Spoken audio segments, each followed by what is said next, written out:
Hello, everyone, and welcome back to my channel. This is Lady Freedom here, coming at you with another raw narrative.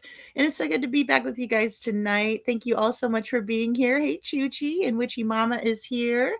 So good to see you guys, and happy 4th of July. I didn't make a 4th of July post today because I was very interested in seeing what was going on with this little girl's case. So, Javeayah Harris, we talked about her actually on the end of the last live because the real Me Too was telling us that she was missing.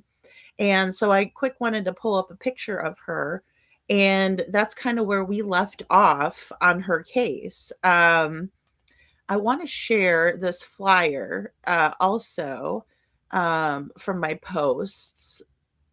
And let me go ahead and show that. Okay, here we go. So this is the post that I made. And I think there's only probably like 2 or 3 pictures out there of little Javeayah. She's only 4 years old, right? Just a little tiny girl. She was allegedly wearing pink beads in her braids, right? A lot of times you'll see like the little beads that the girls wear in their hair, and those were pink because I know they were saying pink braids, but I also heard that the beads were pink. Either way, there's been some horrific updates in her case as of late. So, of course, things happen really fast, especially when the police are doing their due diligence, right? Like when we see the police doing their due diligence, we're always going to see an outcome where there are arrests made very quickly. When the story doesn't add up, right? And we listened into a Facebook live or a Facebook post that was kind of chronicling the details, and even some of the details that were put out in the initial news brought, red flags and questions. Um, so in the beginning, they were saying that again, that she was wearing, this pink Minnie Mouse pajamas and white Crocs, right? Little Croc shoes. And that, she was wearing pink braids, or pink beads in her braids. Um, but they called in all of the agencies very, very quickly. So, missing out of Aiken County, FBI, multiple local county and state agencies were involved, right? In the beginning, Aiken County deputies are asking people not to show up in the search area, right? That they've got it. And they were searching the radius around her home. Again, this is where she went missing from. They have an operational plan in place, and they certainly did, right? They were running a dual investigation where they not only had boots on the ground looking for Javeayah, but they also had people who were figuring out what was going on, right? Taking questions from the family who last saw her. And of course, they were asking people to call 911, right? Or anonymous calls. Now, if you do have any more information that could help with the investigation, please do call 803 292 2158, right? Or if you have immediate knowledge, because it does appear that the police are looking for her out in the woods. It's an undisclosed location so far. They haven't disclosed where they're actually looking because they don't want the public to show up and tamper with the scene, so to speak. So I wanted to show you guys a look at where Javeayah was living at the time of her disappearance. So give me 1 second here. Let me pull this up. And there we go. And let me just go ahead and make that bigger. Okay, so this is where she was living. It looks like they have just kind of a double wide trailer home. And again, no judgment being passed on their home or anything like that. Um, it's one thing, when people have a lot of money, some people don't have a lot of money. I'm one of the people that don't have a lot of money, right? So, but we'll get into that a little bit later.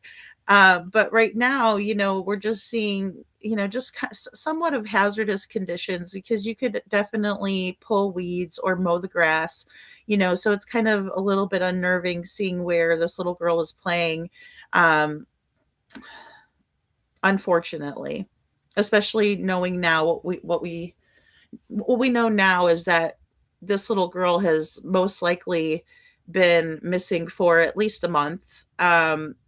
That the call that was initially made to, authorities was not a call that, um, happened as soon as she was missing, right? Like um, they waited to report her missing. She had been missing for quite some time. Also, the family was saying that they hadn't seen her in more than a month, right? So, the details are still really hazy as it's an ongoing investigation. But since we talked about this case before, I thought we should do a follow up. Because this little girl, it's heartbreaking. She's a precious little girl. I don't know who would hurt her. I can't believe anybody would. Nani McPoppins, good to see you. Hey, good to see you. Yes, I keep my eyes open just to hear about this case. Oh, well, thank you, Nani. Thank you for being here. I know I might be changing over times too. Hey, my PTSD. And to do some earlier lives too. Hey, Andrea, and Brad is here. Hey, Brad. So yeah, hello, K9 Jules. Because yeah, I'm actually looking, because I want my channel to grow and I want to be able to do more awareness. And so the biggest thing for me is, because YouTube is not cutting it. Like, if I wanted to go and do some of the things that Seth is asking us to do, realistically, I have to, um, get some more income rolling in. And also because I'd like to do another trip back to Tennessee to do awareness as well. And so, I just have to be realistic with that as well, right? Like, looking at the bigger picture. So that's why I was off for a couple of days, because I was, fixing up my resume, getting that together, so I could do more, of on a grander scale. It does take money, and it does take, um, traveling and things like that. So, well, I hope you had a good 4th of July as well, Brad. Thank you. Yeah, yeah, I've been fine, and thank you so much for worrying about me, Brad. I appreciate that. No, I'm just basically trying to make sure that I could keep, the lights on, here at the channel. But like I said, if I'm looking at my circumstances realistically, YouTube does not pay enough for me to do the things that I want to do, right? So I'm gonna have to supplement my income. Um, which is not a bad thing, because then I'll just have more money to work with. And I can build the channel a little bit more too. But yeah, so that's what I was working on. If you guys don't ever hear from me, it's more than likely because I'm working behind the scenes, and I'm just not really good at checking in with anybody, because I didn't even think people would like notice. So, but I appreciate that a lot, though. That is very sweet of you. Um, so yeah, yeah. Well, that's it, Witchy, because here's the thing. I'm gonna have to find a way to get over to the representatives and do all of that kind of stuff. So it just takes time, and and money. It always comes down to money. So, I you know what? I can stream from this platform. I can stream from a couple of different platforms. I don't remember which ones I can stream to. But I have thought about that too. I even thought about doing a Patreon, but I just don't know like what people would like for the Patreon. You know, the Bat Cave. Yes, the Bat Cave needs lights. Exactly, exactly, Witchy. Well, and I mean, it's not that I wouldn't go. I just wouldn't be going live twice a day. I would just do something else with my time to get paid more money, you know, and then still do my regular. But it probably wouldn't be at the regular time if I get a 9 to 5, which that's pretty much the hours I would work. There's a couple of other options that would put me, um, overnight. So, because I do have some experience with overnight stuff. Of course, that's why I'm a night owl. But yeah, so that way I could do a lot more. And plus, pretty soon, well, actually, I think it's a year from now or a little bit over if we're looking, at time. I think it's going to be, well, I don't know exactly when it's supposed to be, but I want to go to CrimeCon since it's going to be in Florida. Um, that would be like the easiest for me to go someplace that's close, to me. So that's why I was thinking about doing that because, I have some questions for people, at CrimeCon. So that's assuming they'll be there, but I do have questions. Um, so there we go. Okay, so I just want to pull that in just so. But yeah, so that's what we're gonna. That's why we're going to. That's what we're gonna be doing lately. You guys probably, won't see me as much because, like I said, I'm trying to get that going. But of course, I wanted to pop on and do a live, as well. And then, of course, I do have, our Discord where, it is the war room for Sebastian. Um, I just had some difficulty with a person in there, which always surprises me because usually you would think if people are saying that they want to help, they're not going to try to hurt the situation. But we got a lot of crazy people out there, and you never know. Yes, my PTSD. I know. I'm just gonna ask that everybody come visit me this time since I always go visit everybody else. Um, Seth, right? Come to CrimeCon in Florida. Um, so hopefully that'll be a good turnout.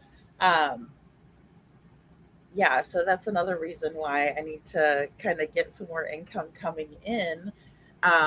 But it'll be all good. It will be all good. And I'm excited about the opportunity anyway. But it just, it's exhausting. It's like, looking around, filling out applications, and a lot of these places want you to do like an assessment. The one wanted me to do an hour and a half assessment, and I was like, oh my God, right? Because I don't, that's not my passion. It's not what I want to do. You know what I mean? But I have no choice, but to do that, to push myself forward in what I really want to do, if that makes sense to anybody who's listening. Um, but yeah, so I'm just like, oh, I don't want to do an assessment, but oh well. Either way. Okay, so back to little Javeayah, who they reported her missing. It appears that now that investigators have gotten more information, that now it's coming out and the parents have been arrested. Now, this is going to be when they scale back the search. I just wanted to show this to you guys before we get into the presser.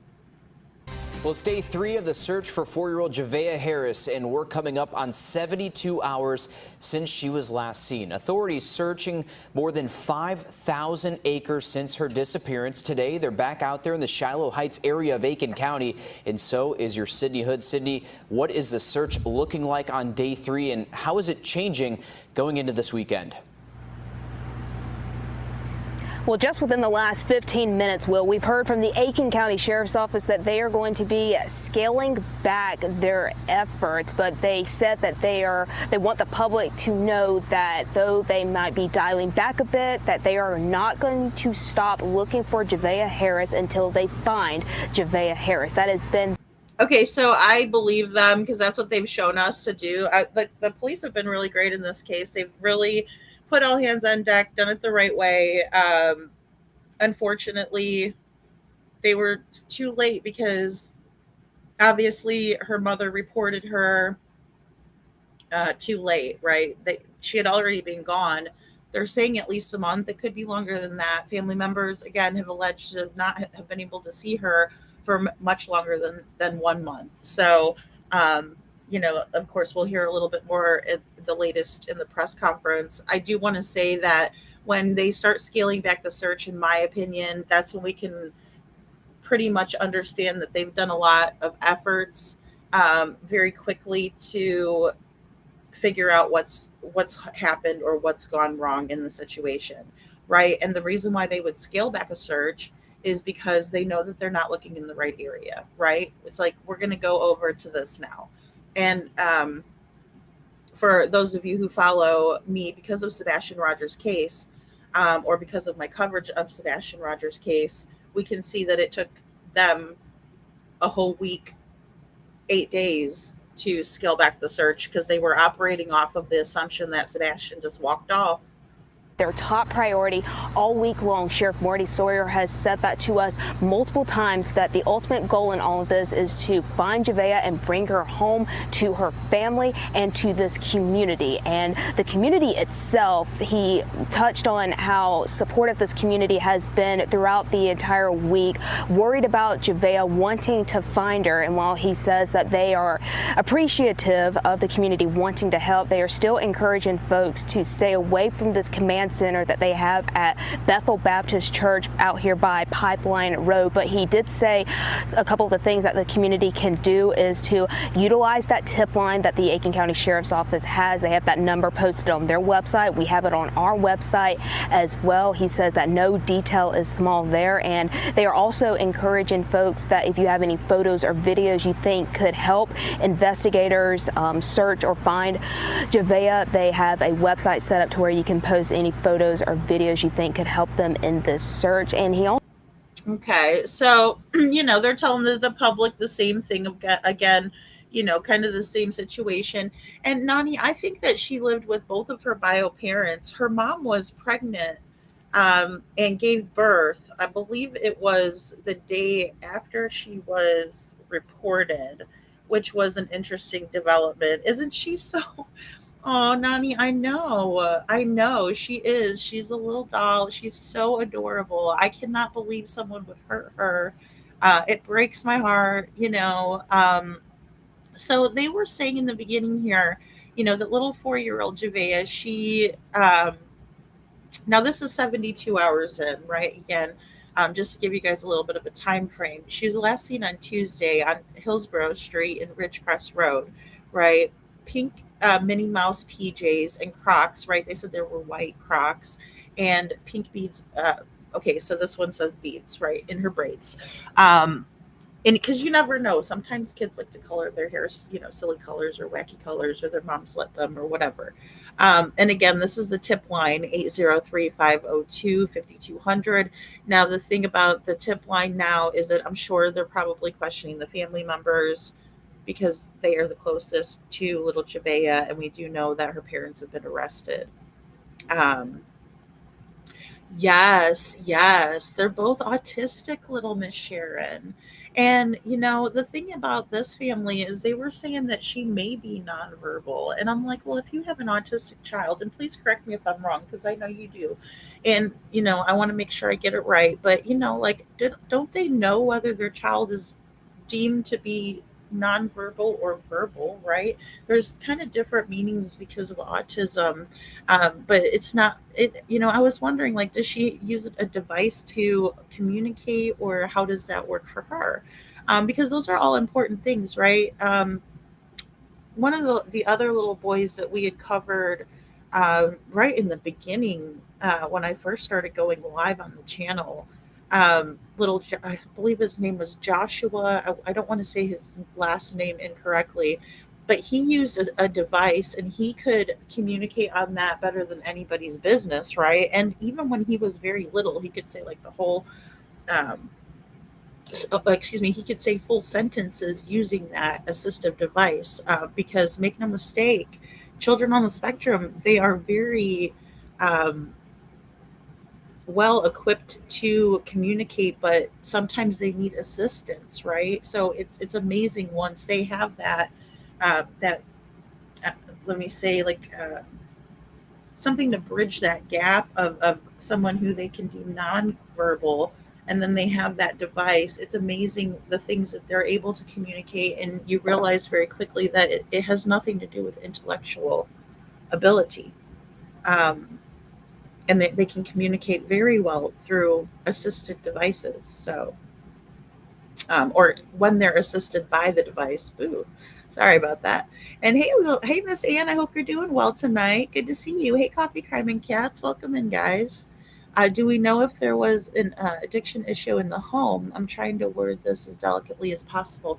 Yeah, no, Nani, I'm right there with you. I don't know that the father. We're going to hear his interview. The father is very hard to read.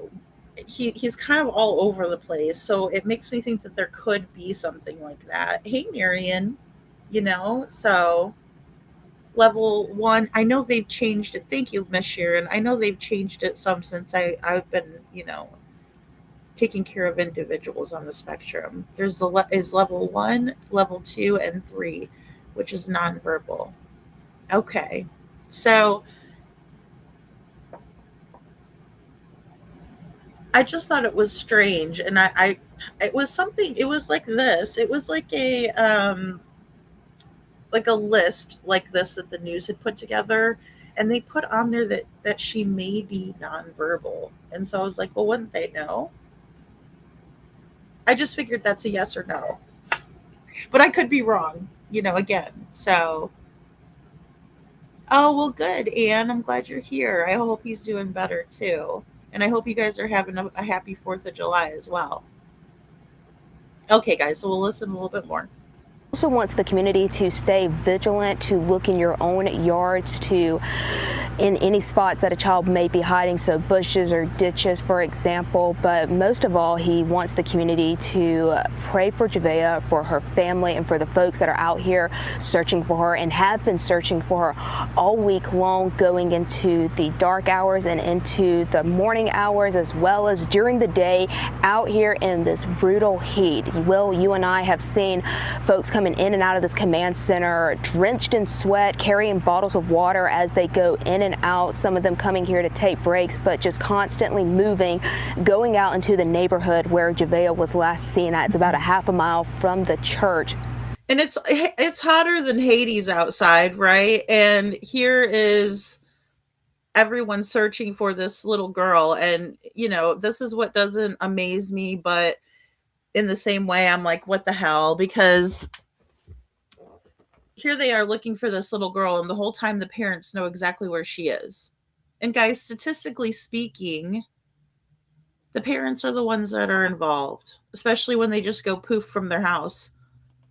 And I can say they were out there again today over in the Hillsborough Street area, as well as on Ridgecrest Road, going door to door, talking to neighbors, just walking around on the ground, trying to get any sort of information that they can find. And I was out there talking with some of the neighbors myself today, and they were telling me that all week long they've seen the FBI, SLED, other law enforcement agencies searching in their yards, asking them questions to, again, just get any sort of information that can hopefully lead them in the right direction of finding Javeayah Harris. But you mentioned earlier talking about how the search is going to change a bit going into the weekend. Another thing that the Aiken County Sheriff's Office just told us is that they'll be dialing back on those roadblocks that we've been telling you about all week long. For the longest time, no car was coming into this area unchecked. You couldn't come in without getting stopped, and you couldn't leave without getting stopped. And these deputies were asking people questions like, what is their name, their contact information. They were also asking folks what they were doing in the area, how often they're in the area, do they come in this area often. They were also asking if they knew Javeayah, if they knew her family, if they knew anything about her prior to Tuesday evening. Those are just a couple of the questions that law enforcement has been asking people who travel through this area all week long. But again, the main message from the Aiken County Sheriff's Office tonight is that though they might be scaling back their search efforts, they're not going to stop searching until they bring 4-year-old Javeayah Harris home to her family. Will? And Sydney, you told us earlier that the Lexington County Mobile Command Center, which is the large black-looking RV that's on scene there, is actually going to be leaving as well because they had a prior engagement for this weekend. So again, it doesn't mean that they're scaling back in their search and what they're doing necessarily, but just reevaluating some of the resources. But in the press release that we just got from the Aiken County Sheriff's Office, what stood out to me was the quote saying that we have additionally conducted numerous interviews with this investigation to include Javeayah's family. So family, the Sheriff's Office confirming that family was actually interviewed once more. We did talk to the father yesterday, and we have that for you on our website, wrdw.com. So investigators in the Sheriff's Office confirming they have talked to the family once again. But heading into the weekend, it looks like the Sheriff's Office looking at resources and what's available heading into the holiday weekend. And many of you may be wondering why there wasn't an Amber Alert. This has been a big topic over the last couple of days. We did look into that, and there are specific requirements law enforcement need to send one out.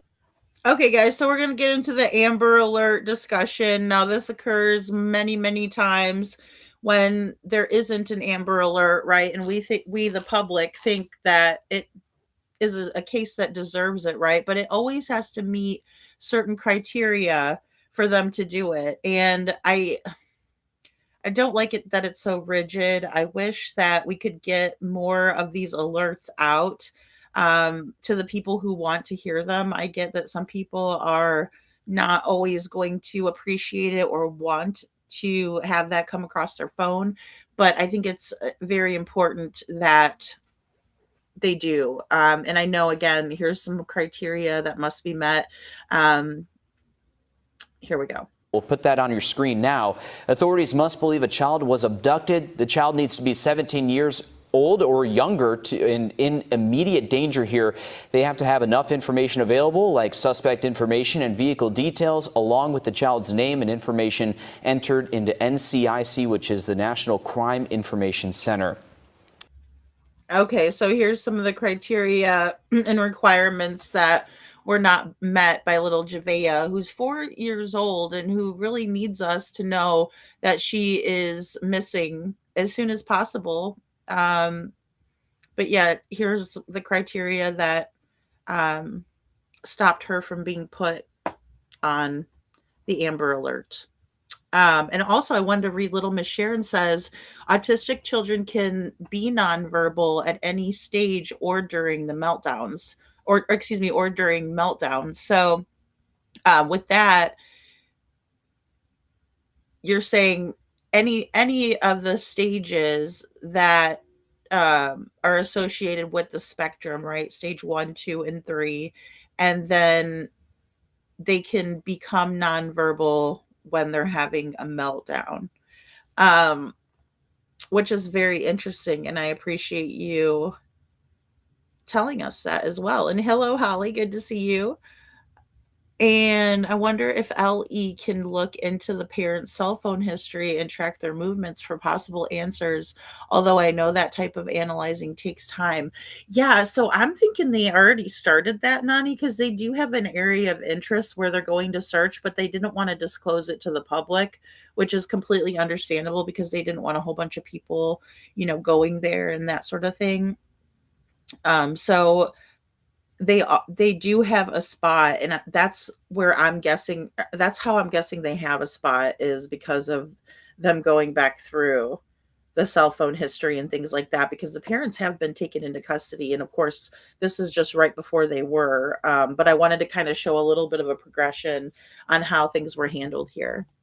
And like Sydney was saying, some of you have been very adamant about joining this search, but the Sheriff's Office is urging everyone to stay away from that search area. Officials say that they're using all types of tools to look for Javeayah, including helicopters, drones, and of course dogs. They say if anyone else comes into that search area, they could miss a clue, accidentally destroy any evidence, or cause harm to themselves or someone else. They add for the dogs, they do need that clean trail, and extra foot traffic could wipe out Javeayah's scent if it's available.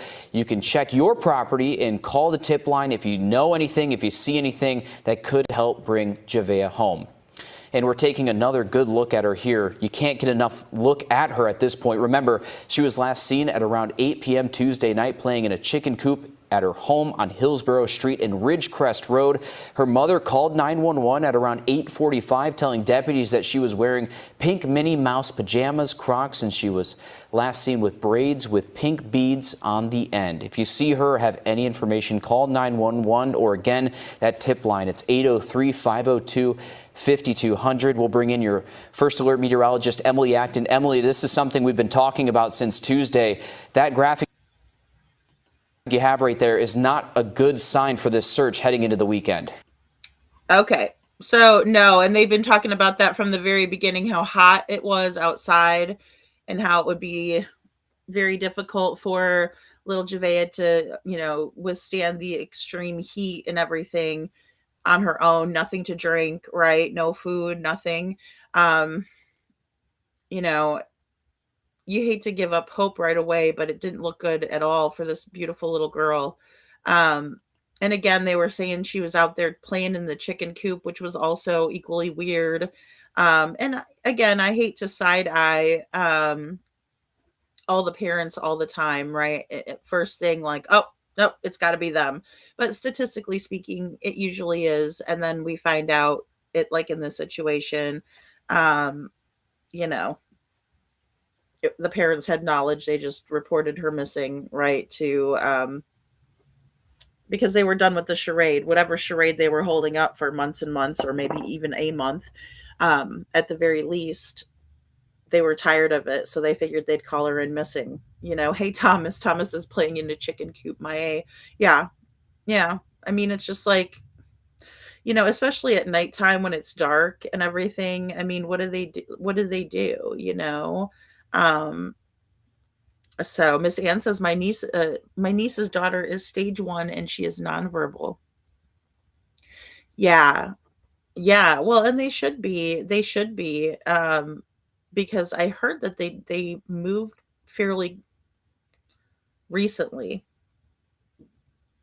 I'm not autistic, and when I have a meltdown, it's one of two ways: debating my point or shutting down completely. Depends on the topic and what's going on. Yeah, I agree with that too, Witchy. I mean, there's times where it's better left unsaid sometimes, especially when we're upset, right? I mean, you know, if we're having a bad day or we're dealing with a stressful situation, there's different coping mechanisms. And, a lot of times we'll use the one that we think is going to be the best one to combat the situation. If you think that you're arguing with somebody and it's a losing battle, it's better not to continue to argue on and on. Right. Best way to shut down a narcissist is to tell them, I'm not going to argue with you, right? They don't know what to say. They don't know what to say to that. So yeah, Holly, I was hoping for that. I really was too, which is so sad. It's just so sad. And I was really hoping to get the word from LE before, um, making my mind up, but yeah, they're doing, I mean, Nani, right, I'm right there with you. This Ellie seems to be doing all the right things, praise God. And they deserve to be recognized for their hard work. This is really hard to watch, especially because um, you know, it's well, it's some of the things that they talk about, but also you could tell that they feel the same way, right? They were hoping for a different outcome, and they didn't think that this was going to be the outcome. Um, when she says my kids played in the chicken coop when they were young at times, they love their chickens and collecting the eggs. Yeah, that would be really fun. I don't know, Witchy. The thing is that when you see the chicken coop, you might not think that in this case, just because it was very small and it didn't even look fit for the chickens. In my opinion, and that's not to disparage anybody. I don't know that I could even handle having chickens. But I don't know. It's just also when they were saying that she went missing at 8:30 at night, I just think that's too late for her. She's 4 years old. She should really be winding down and in bed and not playing in the chicken coop. Even if it was an immaculate 10-story, most beautiful chicken coop you ever saw. All right, here we go.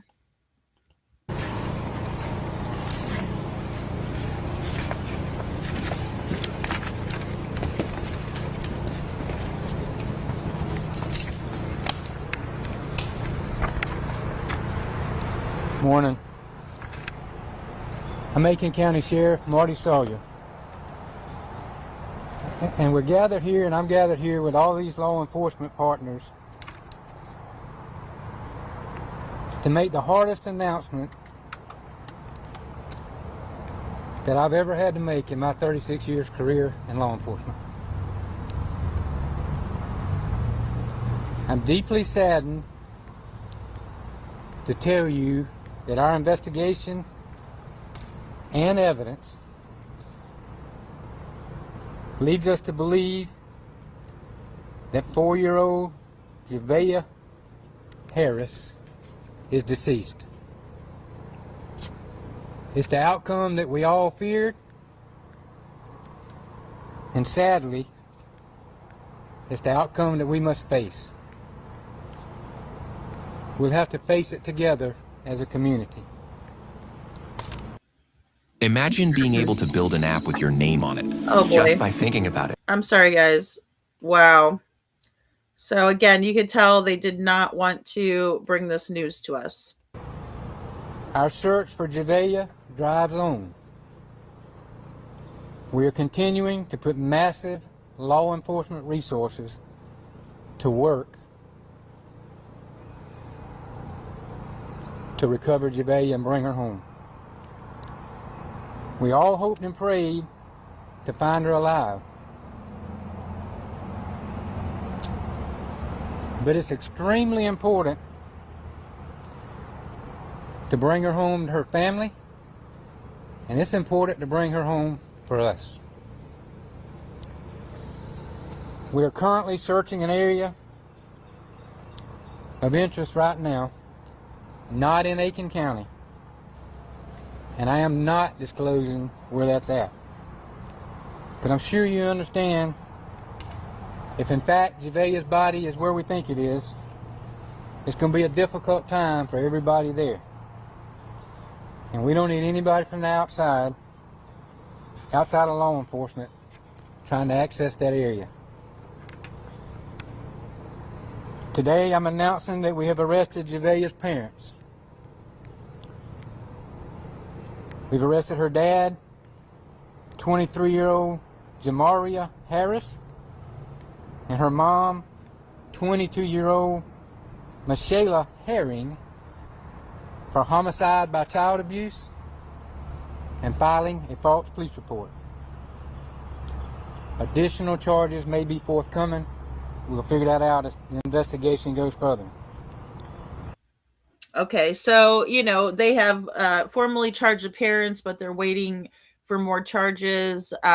They must have gotten something out of the interviews with the parents that leads them to believe that Javeayah is not with us anymore.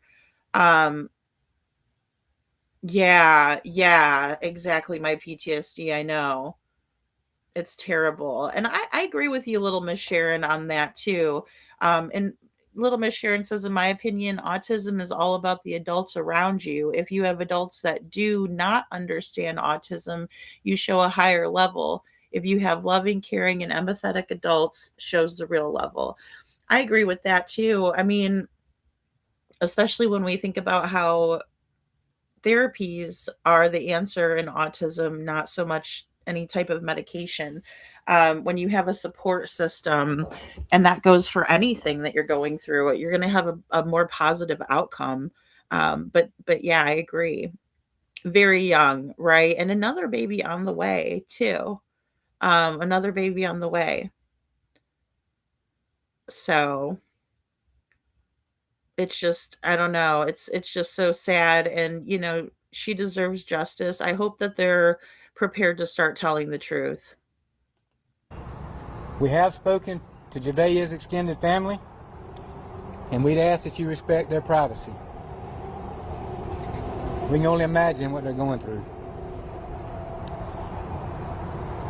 We put every resource available to find Javeayah and to bring her home safely. I want you to pay close attention to these next two sentences. This is very important. Sadly, the night of the 911 call on June the 30th, when that call was made, it was already too late to save Javeayah. At this time, our investigation supports that she had been deceased for at least a month. I want to express my sincere gratitude to every law enforcement agency, local, state, and federal, and all of our volunteer fire departments in Aiken County, who stood alongside us this whole journey for the past 3 or 4 days in this heat and long hours. There's too many agencies to name, but I am going to name a few that played the key role and supported the Aiken County Sheriff's Office in this operation. Special Agent in Charge, Kevin Moore with the FBI Field Office in Columbia. You'll hear from him in just a minute. Major Patterson with the South Carolina Highway Patrol. Chief with the State Law Enforcement Division. Sheriff Rowland with the Edgefield County Sheriff's Office. Sheriff Coon with the Lexington County Sheriff's Office. Sheriff Boone with the Kershaw County Sheriff's Office. Sheriff Gino Brantley with the Richmond County Sheriff's Office. And Chief Baranco and Johnson with the Aiken and North Augusta Department of Public Safety. A big thank you goes out to Paul Matthews and Aiken County Emergency Management, who opened this EOC for us at 4:30 Wednesday morning. And it's been manned ever since then. Aiken County EMS, Lexington County Fire Service, and for all the other sheriffs that's called me this week, offering support, encouragement, manpower, or equipment, whatever we needed. And guys, I can't say more about how great of a job that law enforcement did here in making it so that we could at least have an arrest, right? We could at least have a roadmap to find this little girl. And yeah, Witchy, they're saying at least a month. They're saying at least a month, right? And I don't know what made them report it now.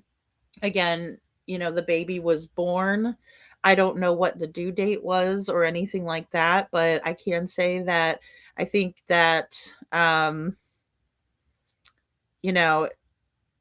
it could have even been longer than a month. So I just don't know. The professionalism, cooperation, and dedication demonstrated by everyone is nothing short of exceptional. Every agency brought valuable resources, specialized expertise, but most of all, an unwavering commitment to bring Javeayah home.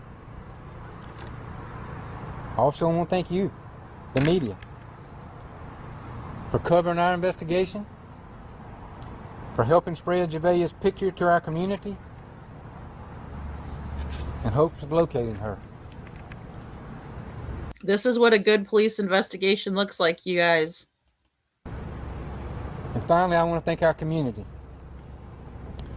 from the encouragement, patience, prayers, and support. All that means more to us as law enforcement and first responders than you'll ever know. We received an overwhelming amount of support through shared information, donations of food and water, and countless acts of kindness that reminds us why we are so proud to serve the citizens of Aiken County. I'd like to especially say thank you to Bethel Baptist Church, who's right around the corner from where this started. They opened their doors to us. They provided food, water, restrooms, and probably most importantly, air conditioning for those guys that were out in the woods searching. Special thanks and shout out to those guys right over there at Bethel Church. Nani, I'm praying with you. She says, Heavenly Father, please be with these officers for the job that they've done and the job they continue to do for this precious little child. For we know children belong to Jesus, and the ultimate justice is yours. Yeah, amen, Nani. And I mean, it's just so good, great to see such wonderful people out there that are just being of service to others, right? And that are giving of whatever they can to help. They set up the mobile command center there, um, and they were providing the searchers with the things that they needed to continue on. So yeah, couldn't be happier about that, um, and more thankful or grateful for that. At this time, I'm going to turn it over to Special Agent in Charge Kevin Moore. Thanks, Sheriff. And good morning. I'm Kevin Moore, Special Agent in Charge of the FBI's Columbia Field Office. And today, a family and this community are hurting from this tragedy, the loss of a 4-year-old Javeayah. We want to offer our sincerest condolences to Javeayah's loved ones and to this community. The men and women of the FBI have been here in Aiken County since the beginning, working alongside the Sheriff's Office and our law enforcement partners. With the information we had at the time, we put every available resource into finding Javeayah. That included dozens of FBI personnel who were part of the searches, the neighborhood canvases, the digital media review, and interviews. We also had members of the FBI's Behavioral Analysis Unit, the Child Abduction Rapid Deployment Team, and our technical experts involved. And guys, that's the CARD team, the CARD team, right, that we've talked about in Sebastian's case. Whenever a child goes missing, it's a joint effort to find them, and the FBI works hand in glove to assist law enforcement agencies in doing so. It's heartbreaking that we are not standing here with better news. We want to thank the community for all the support, for the tips, and for showing compassion in trying to locate Javeayah.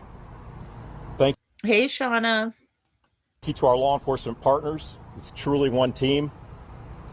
Now we are all focused on pursuing justice. Hello, Cinderella. For Javeayah, because that's what she deserves. Thank you, Sheriff.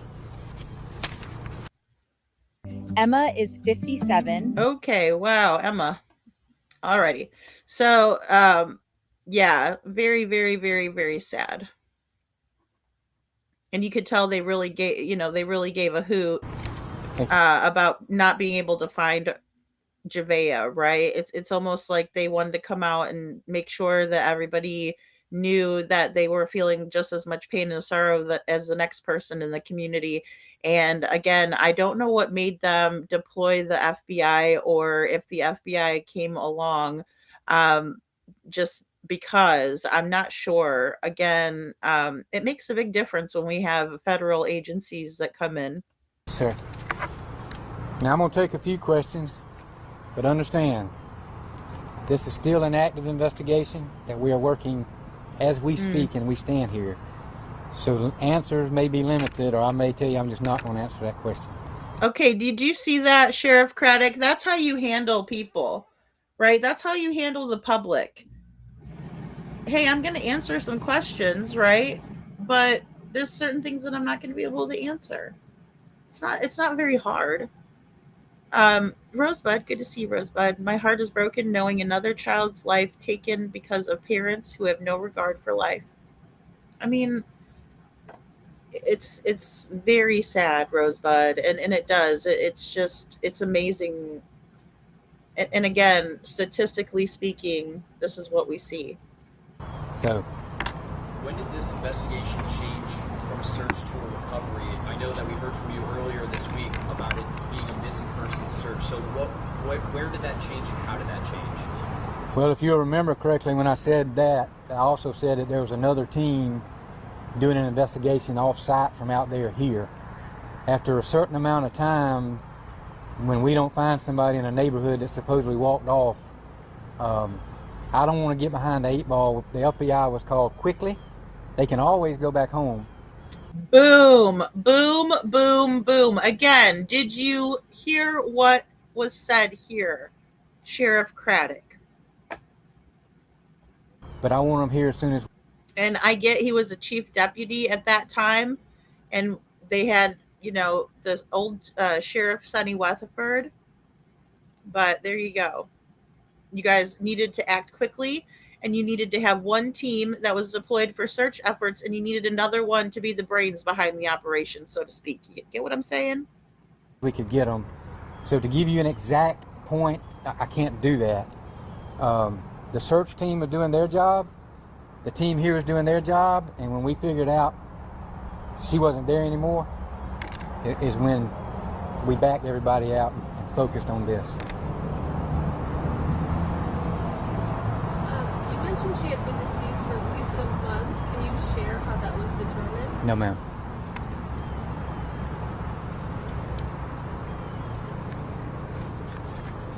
Oh my goodness. All right, thank you Shauna. again. I know it's hot. We will have further updates as they come, either by another press conference or a press release. Thank you. Well, thank you, sir. I appreciate it. I appreciate your time, your efforts. Very much so. Don't treat us like a bunch of morons, come out here and lie to us, and then get mad when we don't believe you. Again, Eric Craddock. I sent you an email of what happened today here in Indy.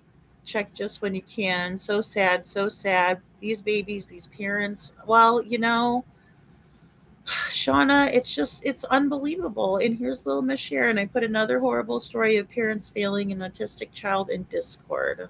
I'm so sorry, little Miss Sharon, to hear that. And I'll definitely check those ladies. Thank you for sharing those with me. It's just, there's so many. There are just so many. They did a fabulous job here, little Miss Sharon. 10 minutes was about the length of this video, and they did everything and checked every box off for me. I don't think we're asking too much at all. I agree. Nani, this is it.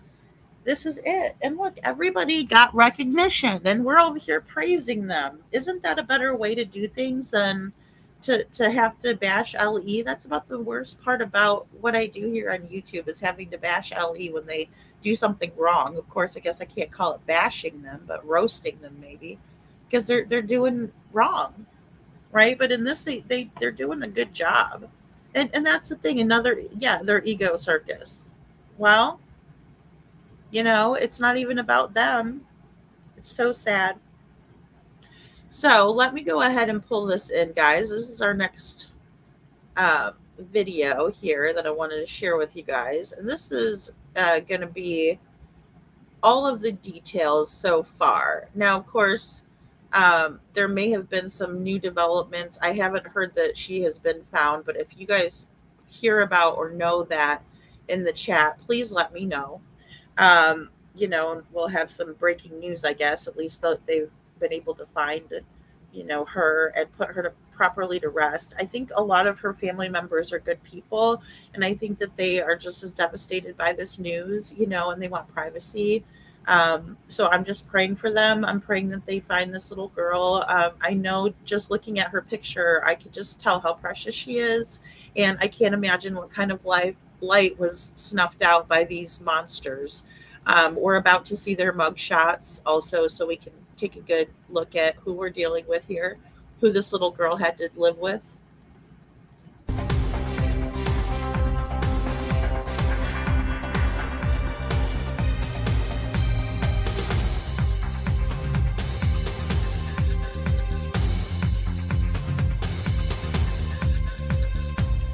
Oh, I'm sorry, guys. I thought it came right back on. We'll just play it until it does. And Shauna, the thing is, it's sad because this little girl did not qualify for an Amber Alert. And we need to do better on that too. We need to do a lot better on that. when it comes to getting these kids' faces out here. Now I know that in this case, and of course that we were told that that's the part that we need to listen carefully to, right? That this beautiful little girl has already been gone, and they're estimating about a month. So very sad, very sad. Um, what are they to do when this is the case?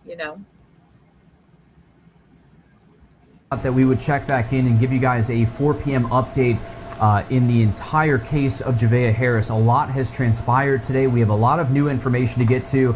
We have boots on the ground in multiple places trying to put all of this information together. Your Sydney Hood is also here. She's been boots on the ground the last 3 or 4 days with the search efforts to try to find Javeayah Harris. But this morning we heard a press conference from Aiken County Sheriff Marty Sawyer. He gave us some updates saying that both of Javeayah Harris's parents have now been charged in her disappearance and her death. They are both booked on murder/homicide by child abuse, and Miss Herring, who is Javeayah's mother, has been charged with filing a false police report as well. I think we have both of their mugshots that we'll put up for you guys. We just got these in the last 5 minutes, so you're getting your first look at both parents here, and there you go. Both of Javeayah Harris's parents have both been charged, have been booked, and are now behind bars in the Aiken County Detention Center at this time. Again, both charged with murder/homicide by child abuse, and then... Okay, so it went from missing to a homicide, right? It went from missing to red rum, and I know that they don't like that word, but what are we supposed to say? I mean, it sounds silly. It sounds silly when we don't call it like it is. But these are the parents, right? Pretty soon there'll be an inmate number. So in my opinion, I don't even want to give them any clout. The mother has been charged with also filing a false police report. We know that because of the information that came out during that press conference. So to catch you up to speed a little bit on what happened in that press conference.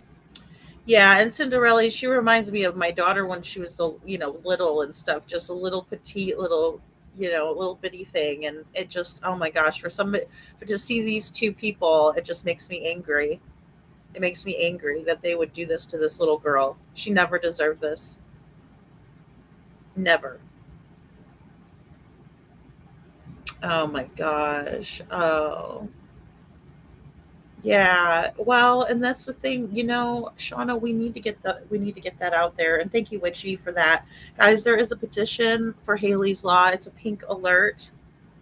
It would help with this BS, right? Like Nani McPoppins is saying, a bunch of bull that these children have to fit into these exact criteria. No, let's get all of the kids out there. I mean, what is it going to hurt? It can only help. We have to, Shauna. Believe me. I've come to that conclusion myself. Just put the dang gum alert out. Exactly, Nani. What are we waiting for? And if you guys don't like to get them, which I know our group doesn't mind, but if people don't, so I shouldn't say you guys, but if people don't want to get it, they can turn the damn thing off. Sorry, Nani.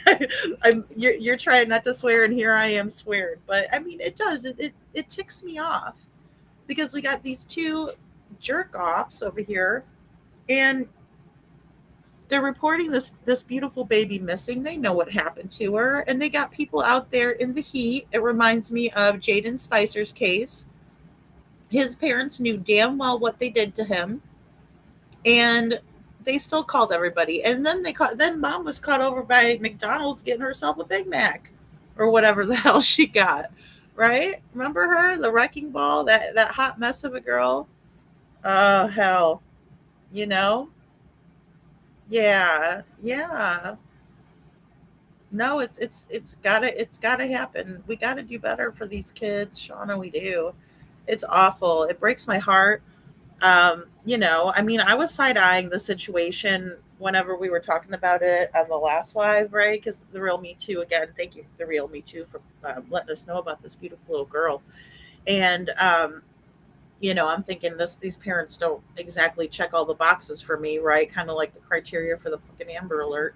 But, I'm just like, they're not checking the boxes. Something's not right, and I was praying and hoping that we might have a different outcome, or it could have been some situation like that little girl in Canada that her mom did think that she left her, for DEAD, but then she survived it.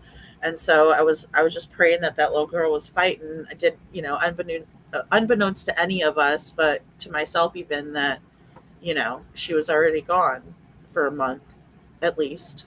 I mean, we still don't know. I mean, even Rosebud was saying that, I heard that the family members, but even the neighbors were saying that they hadn't seen her in longer than a month, so that leads me to believe that, they would be the better judges there if they haven't seen her in more than a month.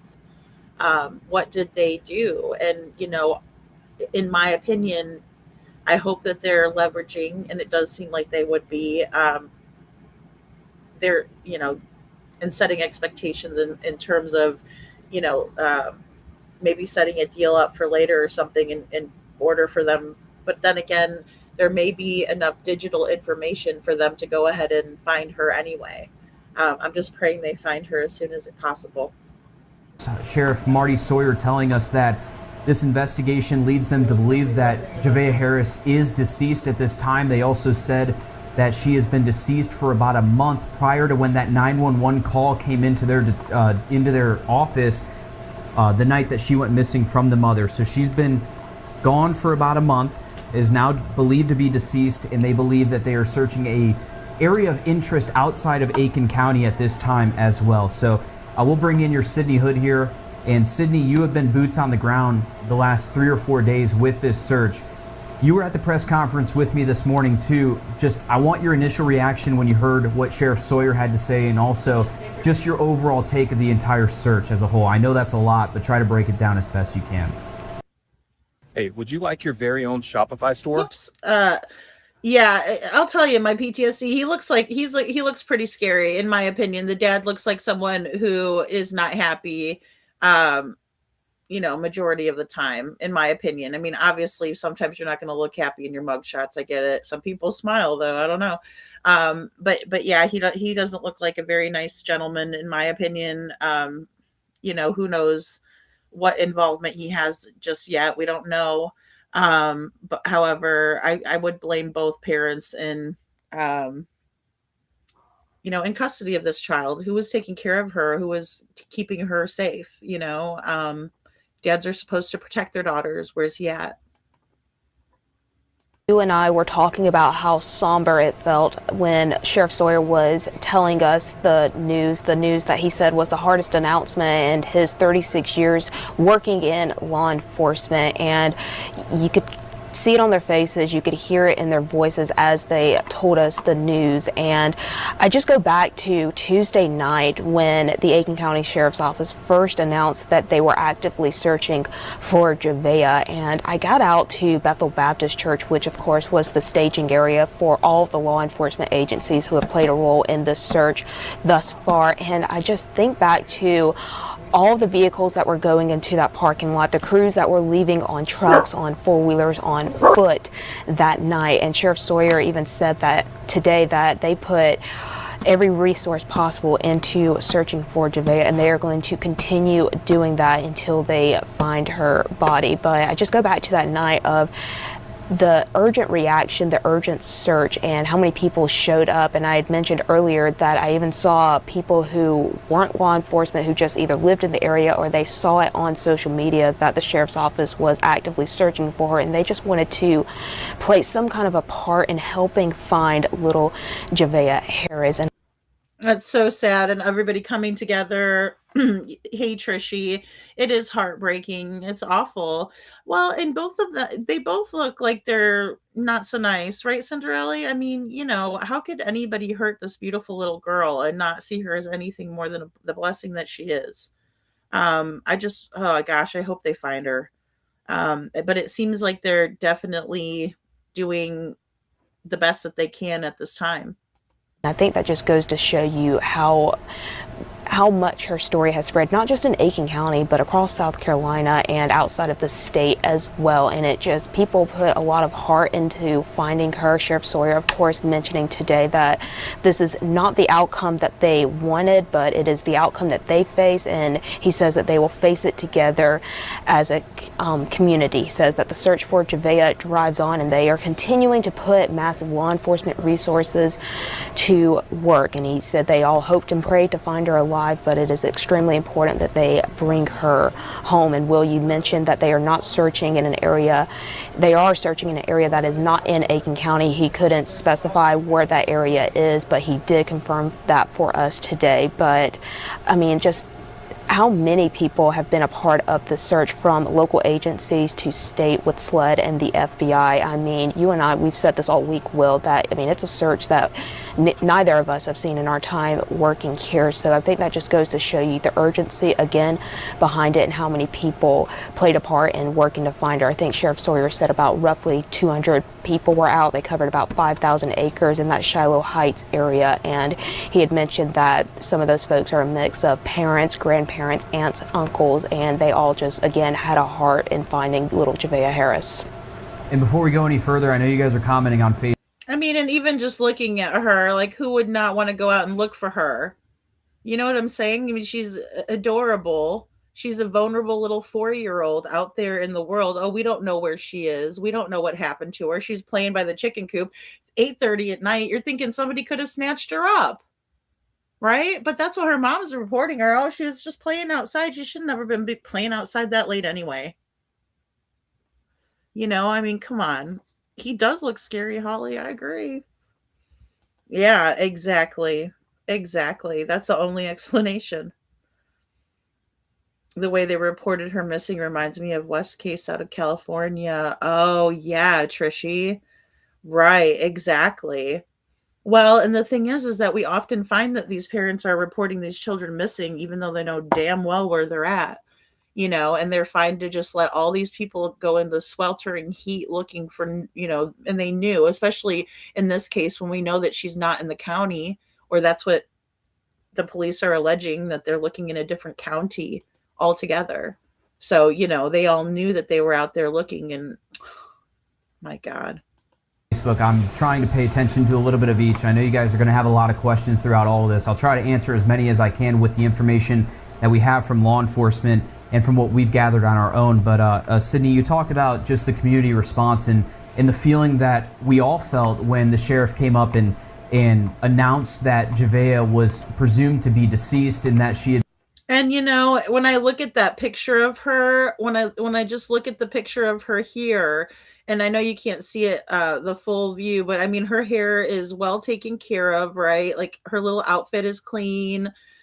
Just even right here. But also in this picture, you can't see the whole picture, but I do have it on the thumbnail. She's wearing like all matching jewelry. Like, look at her little Minnie Mouse.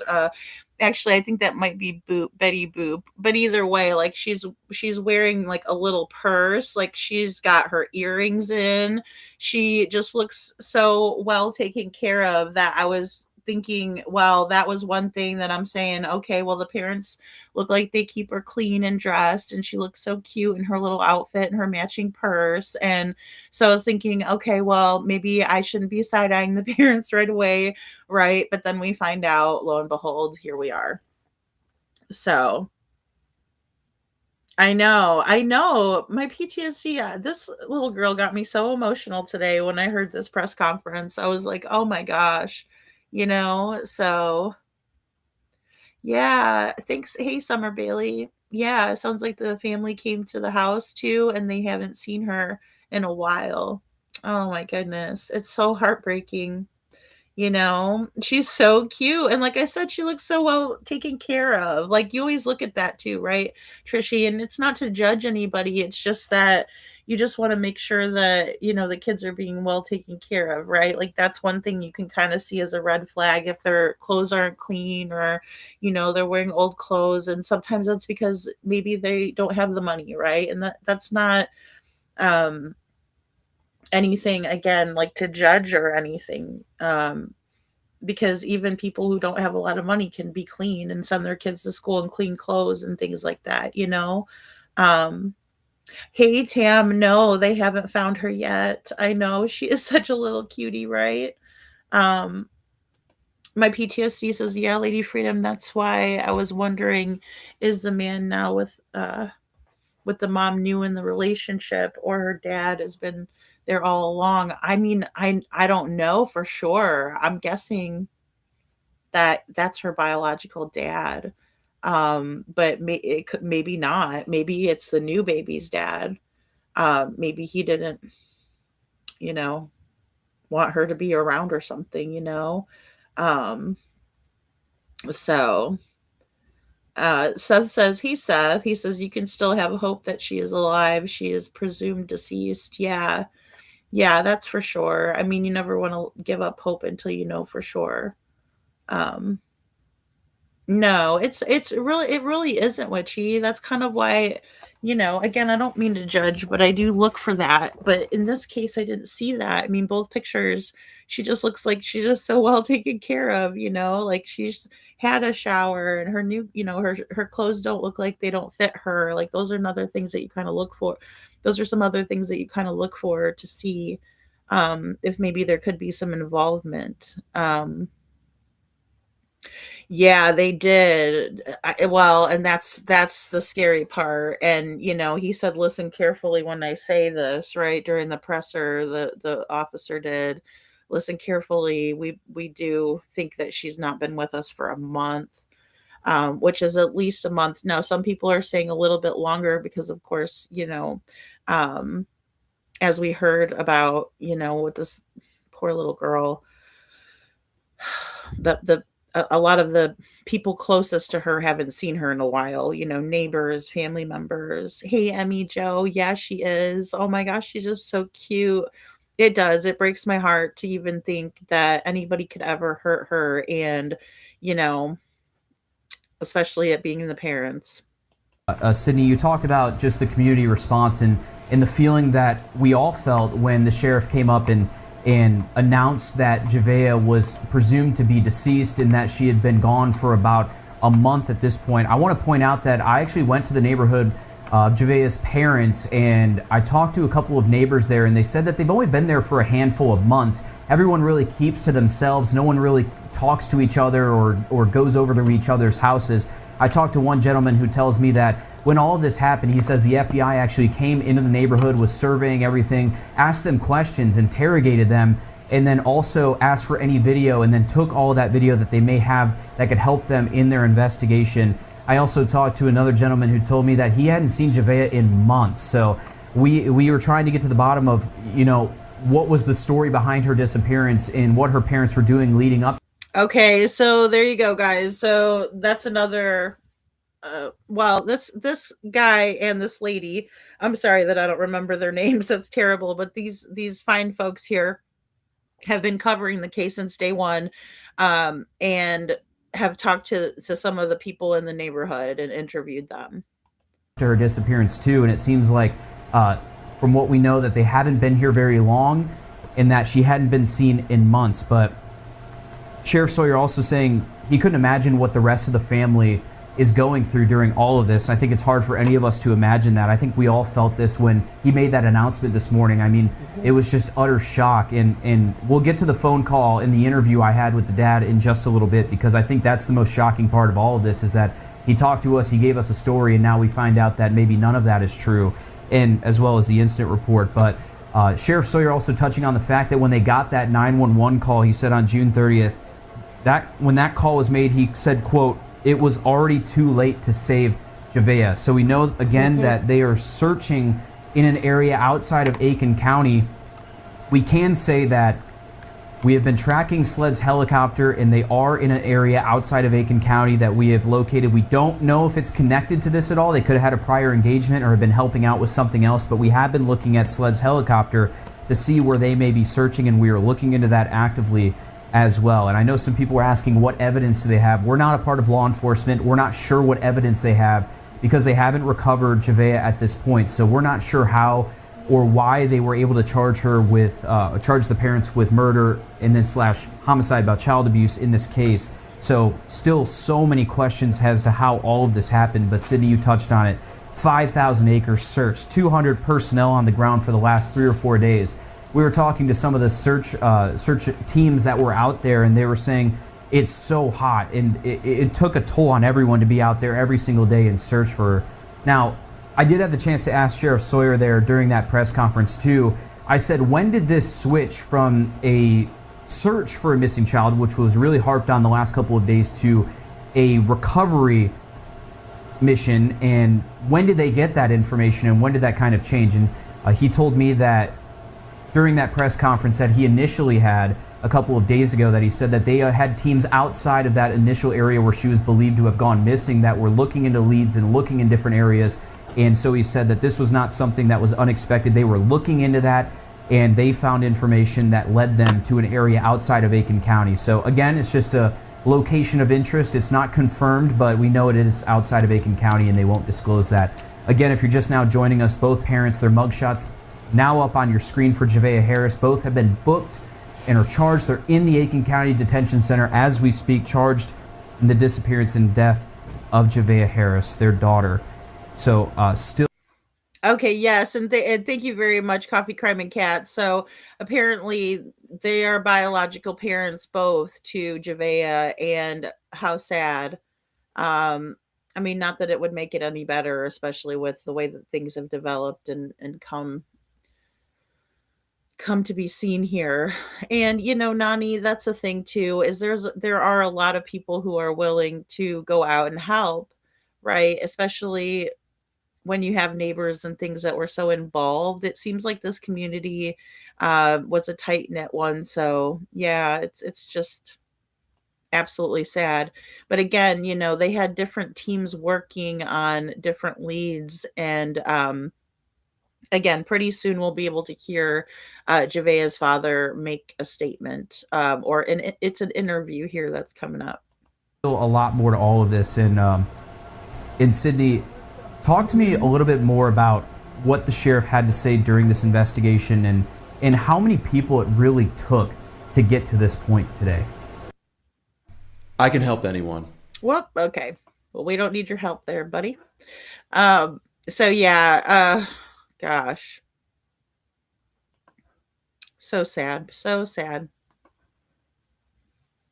Nearly 200 people, roughly, a part of the massive law enforcement surge. That's local agencies from North Augusta, Beach Island, Aiken County, of course, Richmond County. He mentioned to state with SLED, and then, of course, the FBI out of Columbia coming in, and they've been here since the very beginning, since Tuesday evening and early Wednesday morning. And you talk about the neighborhood a little bit, Will. I was also out there this week, spent some time with some neighbors as the FBI and SLED and other law enforcement agents were questioning them, and they kind of said some of the same things that you had touched on earlier about how it's a quiet neighborhood. They tend to keep to themselves. None of the neighbors that I spoke to had heard of this family prior to Tuesday night when Javeayah was reported missing. But I also want to touch on the roadblocks that were set up throughout the search this week. They were posted at various areas across the Shiloh Heights area. One just in front of that Bethel Baptist Church, where the staging area was held at this week off of Pipeline Road. There wasn't a single car that was coming into the neighborhood, and it wasn't a single car that was coming out of the neighborhood left unchecked. You had law enforcement with clipboards asking questions, asking for basic information from people, and asking folks what they were doing in the area, how often are they in the area, and do they travel this area often. And they were also asking if they knew Javeayah, if they knew her family, if they knew her prior to June 30th, whenever she was reported missing. And it did. Oh yeah, guys, and I did see them stopping people and checking them. They had literal checkpoints out there looking for this little girl. Like, they were stopping people as people were coming in and out of the area. Well done. It didn't matter if a car lived in that area and they were coming in and out multiple times throughout the day. If they weren't there, if they were just traveling through, or if they were covering the story as we've been doing all week. They stopped our car and asked us those same questions that they were asking anybody who was traveling in the area, just of hopes of, again, trying to get any little bit of information to lead them in the right direction of finding little Javeayah Harris. And all of the neighbors really, I mean, even whenever I was talking to them, Will, I don't know if they felt this way whenever they were talking to you today, but I know some of the neighbors that I spoke to Wednesday and Thursday of this week, you could just see it on their faces and you could hear it in their voices that all they wanted to do was just find this little girl, and they were willing to do anything that they could to help law enforcement get in that direction. One neighbor that I spoke to had cameras and Ring cameras outside of her house, and she was saying how she was willing to give that to the FBI of hopes that it could just help them in some kind of way, be a little nugget to lead them in the right direction. So, I mean, a lot of neighbors just very concerned and worried for this little 4-year-old, as for the entire community. I've said this many times that you can hardly go on any sort of social media platform and not see little Javeayah Harris's face or name posted. Just so. Yeah, I mean, again, and they did such a great job in just making sure that they were covering all their bases, right? Like, they could have been told whatever they were told, right? Because the 911 call is not going to be released, even with a FOIA request, right? Because this is an open and ongoing investigation. And so they're not going to, share that information. But whatever they were told on the 911 call, they were doing everything to find little Javeayah, right? They weren't just taking the caller's word for it, which, by the way, was her mother. No, Seth, they didn't do that with Sebastian, did they? And it makes a big difference. They also called in the FBI right away and didn't not only let them assist, but they let them help find Javeayah. And I think that makes a big difference as well.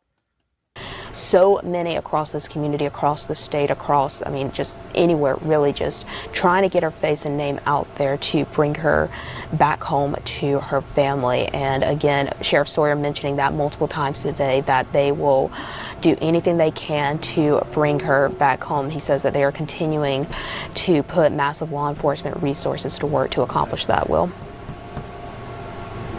Yeah, and I know that there have been a lot of questions about where the parents were during all of this, and the one glaring question is the father interviewing with us. Of course, I talked to him on Thursday, and that interview is providing some context as to what exactly happened through all of this and what we know now. So and also, I agree, Shauna, it needs to be standard 101. Right, this should be ingrained in their policies and procedures. I also want to point out to you guys, so as we know in Sebastian's case, there is local law enforcement, right, Sumner County Sheriff's Office, but then they have the TBI, which is the Tennessee Bureau of Investigation. The equivalent to that would be SLED in the area where little Javeayah went missing. So South Carolina, they have what's called SLED, and I know a lot of us are familiar with that because of the Alex Murdaugh case. But yeah, they're the state level when it comes to like the bureaus of investigation. They just call themselves SLED, and they were also assisting very early on. I know we have that interview with the father. We will try to play that for you guys. I want to play this interview before we get into a little bit more of that, if we have that.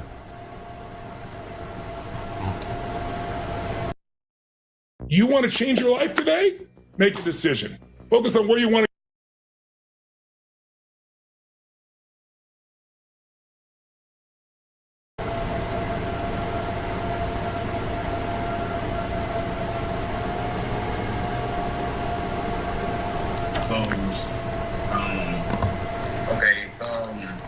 I got up around five-ish, and my daughter was outside playing. My girl was out there watching her.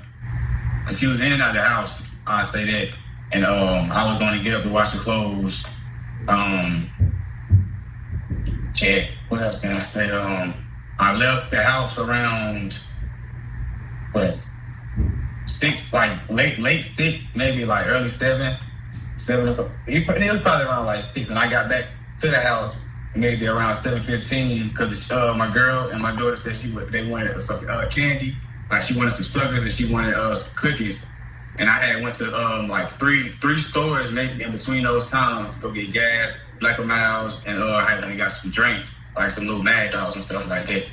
And when I left and I went back to dry the clothes. All right, guys, really quick. I have to, point out the obvious in the statements that's not adding up. First, he was talking about how he went to get them suckers and cookies.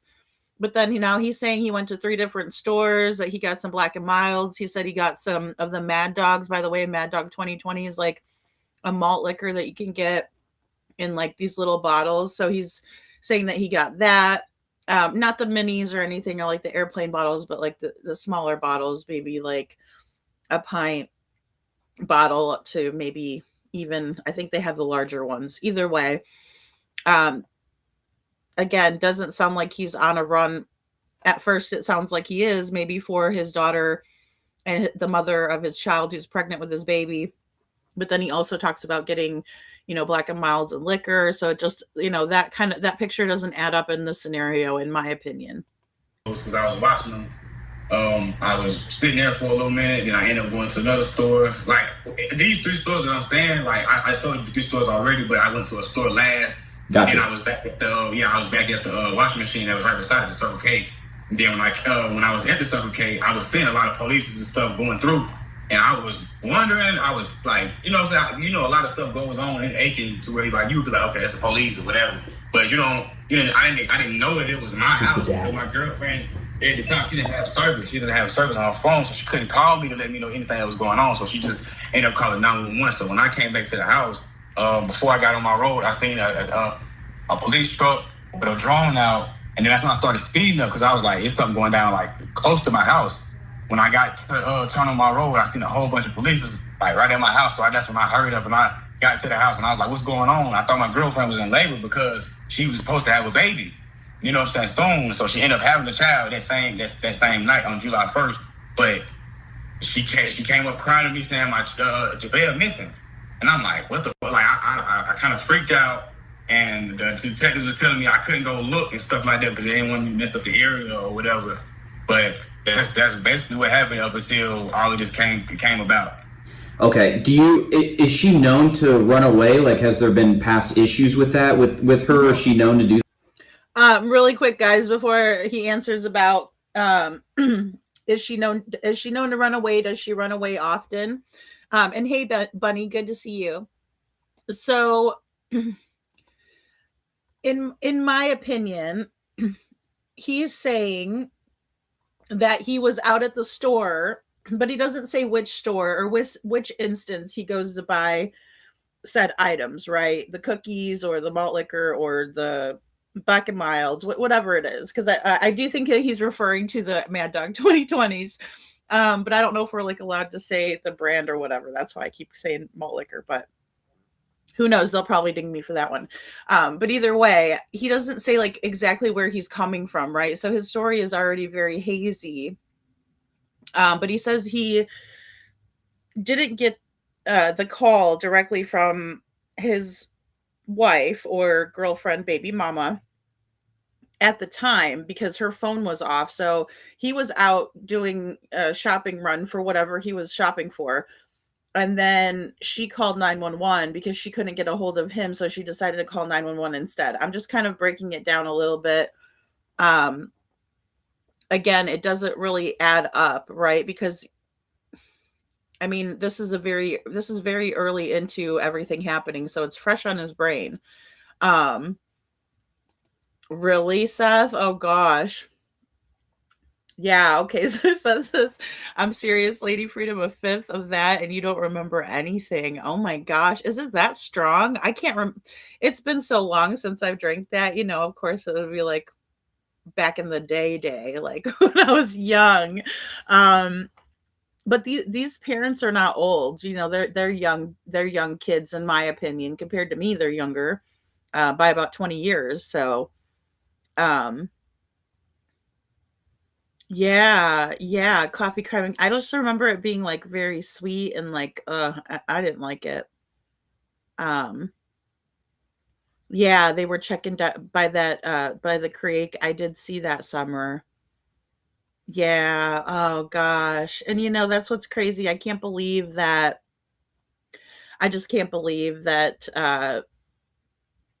he's being so deceptive right off the bat, but he probably doesn't know that. He probably doesn't really realize that he's coming off like that, especially when we're listening to it, right? We're just kind of outside looking in on the situation.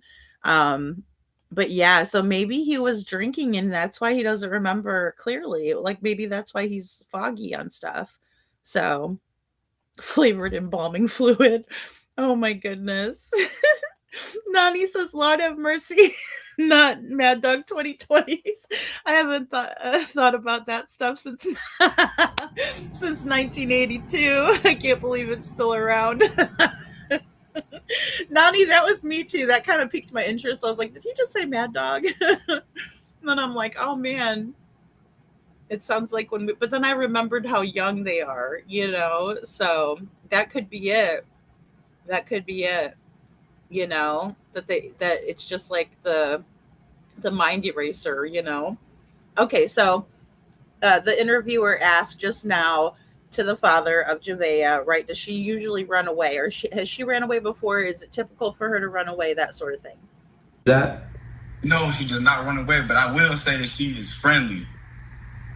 Like she's friendly, but like she doesn't like, it's not a stranger danger thing with her. It's not like get away from me. Like she didn't get that. She didn't understand it. She was just all.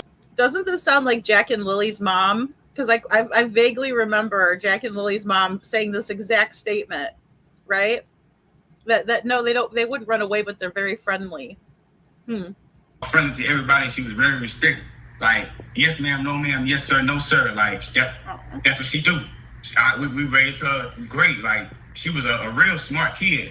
That's why like they had me kind of like messed up because they were saying that she was not like she's non-verbal and that. Like yeah, she was that saying she's autistic and like that was like the media was like messing. I don't want to cuss, but that was messing my head up a little bit because they don't even have a good description of my child to try to describe her. What's a good? Is she autistic or is she on the spectrum at all? Is that true?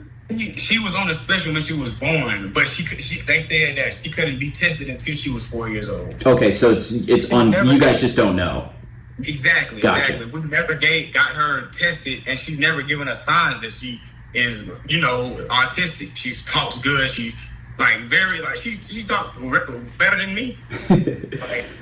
All right, guys. So this is another weird part of the interview, and of course, I'm listening to it, and I'm like, well, I was reporting the other night that this poor little girl had autism and she's on the spectrum. But then I was like, it's kind of weird that they're saying she's nonverbal and verbal. But then here we are right here where the dad's like, we don't even know if she's autistic, but she's never even showed any signs of it. Plus, she speaks better than I do. And so I'm like, okay, well, that's not altogether weird, right? These kids are smart as hell nowadays. They could do a whole thing. They could get the iPads out, do way better than we can. And so, but yeah, you guys, I remember that's funny. That's funny. I remember that, the Boone's Farm. You guys are making me laugh. Everclear. Oh my goodness. That's funny. That's what they were saying, Summer, that she's nonverbal, but then now her dad's saying, no, I know. That's why I was like, this is so weird. And I was like, I don't want to get it wrong, parents out there, because I know we have a lot of parents that have children on the spectrum. So I'm like, I'm sorry if I'm getting this wrong, but I'm getting so confused by what they're telling us. And I know they've made changes to the spectrum, within the last few years too. So that's funny. Hey, couponing. How is many of our parents let our 4-year-old outside at night? I know, couponing. That's what I'm saying. I'm like, that little girl was not playing in no chicken coop in the middle of the night. I mean, don't get me wrong. I guess it's not too late if they're saying 8:30, but still, I mean, it's late for a 4-year-old, in my opinion. In my opinion. he's saying she talks better than he does. So, and I mean, I do tend to believe the parents rather than the media. Maybe they misheard something, or maybe somebody said that she's autistic and they didn't get that part right or something like that. And it is really hard to trust mainstream media. It is. Yeah, and I know I try to do their analysis, right, Seth, just in the beginning, especially because they were the ones that got the interview with the dad. But they can get stuff wrong. We're all human. We're just reporting on different things, and you know how it goes through the grapevine. Sometimes it doesn't go all the way right through the grapevine. So they moved from somewhere in January, and the neighbors were confused why they left. Oh, okay. So yeah, I heard something like that too, Summer. Like they weren't uh, there for terribly long, right? Like it was a new residence. They had recently moved there. So yeah, Shauna. I mean, again, I wasn't planning on reporting. I was planning on reporting that she was found safe, or something like that. I definitely wasn't thinking that they were going to say that she's been gone for a whole month or anything like that. Again, everything's still up in the air. There's still an active and ongoing investigation, but that's what the police are saying anyway. She got more respect than me. Understood. So you guys had no idea what could have happened to her? I have no clue. Sir, I don't like. It's really wild. But I had gave all of these detectives this information about people snooping around the house lately. It's like since I've started work, like from Thursday really, but from Friday to Monday, I had to work. I was working. All right. So again, he's not being consistent, and I'm not just trying to nitpick at him. I'm saying we got him saying, okay, Friday, Saturday. I mean, really, actually, it was Thursday. It's like, okay, well, which days did you work? I guess it's Thursday, Friday, Saturday. Night shifts, and every time I left, my girl would when she would tell me oh, it's been people doing this, and then the third around the house they've been called, they be on the phone with people around the house just talking and walking real slow and things like that, and I've been telling them that, but. How are you doing through all of this? I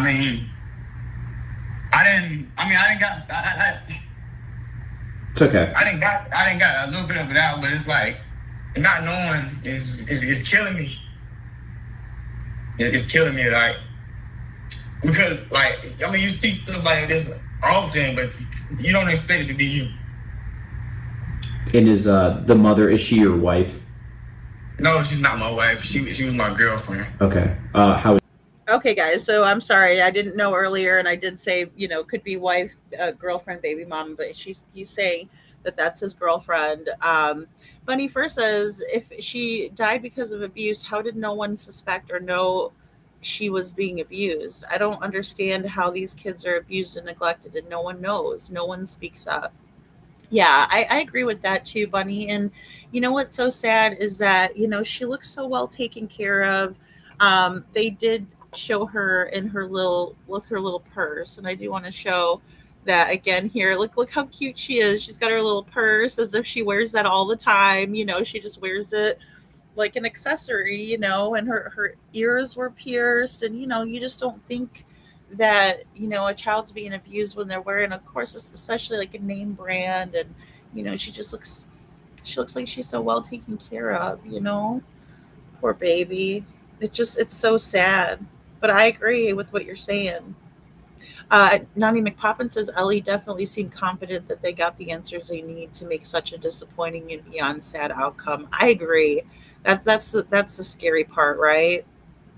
That's the scary part, Nani. I hate that. But you don't expect it to be you. And is the mother, is she your wife? No, she's not my wife. She was my girlfriend. Okay. How is she doing?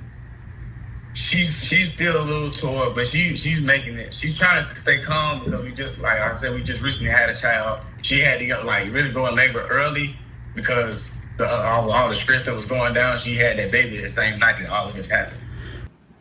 All right. So he said because of the stress that she did give birth early because of all of this this going on and all of this happening.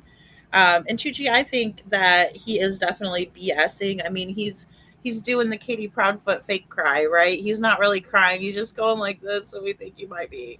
You know what I mean? Sorry, sir.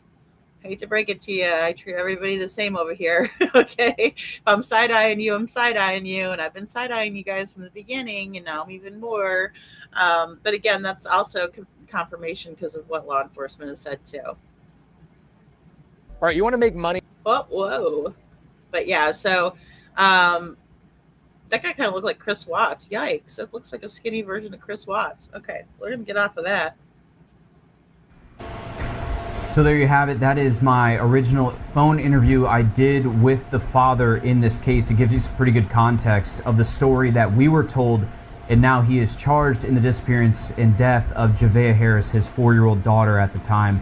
So it's pretty wild to hear that story and know what we know right now. That's why it was pretty shocking when we initially did our stream after Sheriff Sawyer's press conference and we learned what we learned, knowing that we had talked to the dad and heard his side of the story, or what he said his side of the story was. Again, went out to a few different stores to get candy for Javeayah, went to run a few different errands, ended up at a laundromat, and then saw police, went home, got questioned by detectives, said he had no idea what happened. You heard me say it. I said, do you have any idea what happened to Javeayah? And he said, no, sir, I don't know what happened to Javeayah at all.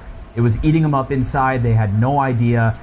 The mother was taking it pretty hard too. And again, well, I mean, as PTSD said, a little tore up. Oh, she was and then also, thank you, little Miss Sharon. I hate to do a party, but we might as well over these two buttholes right here.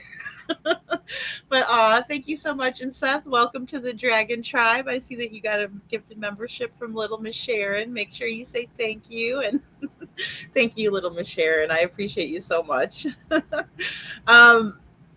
Jeez. And that's right. Justice for Javeayah Harris. Poor girl. That poor little girl. Oh, man. Yeah. So, I don't know. There's not a whole lot of words sometimes for this stuff. You're looking at the mugshots now here on your screen. And you heard him say that in the interview that Javeayah's mother did have a child the same day that Javeayah went missing. It happened later that night. We have confirmed that. We wanted to make sure that was true. So we went to the sheriff's office. They did confirm this afternoon that the mother did have another child in the hospital. So that is confirmable information as to what happened with that child. We have not confirmed that too.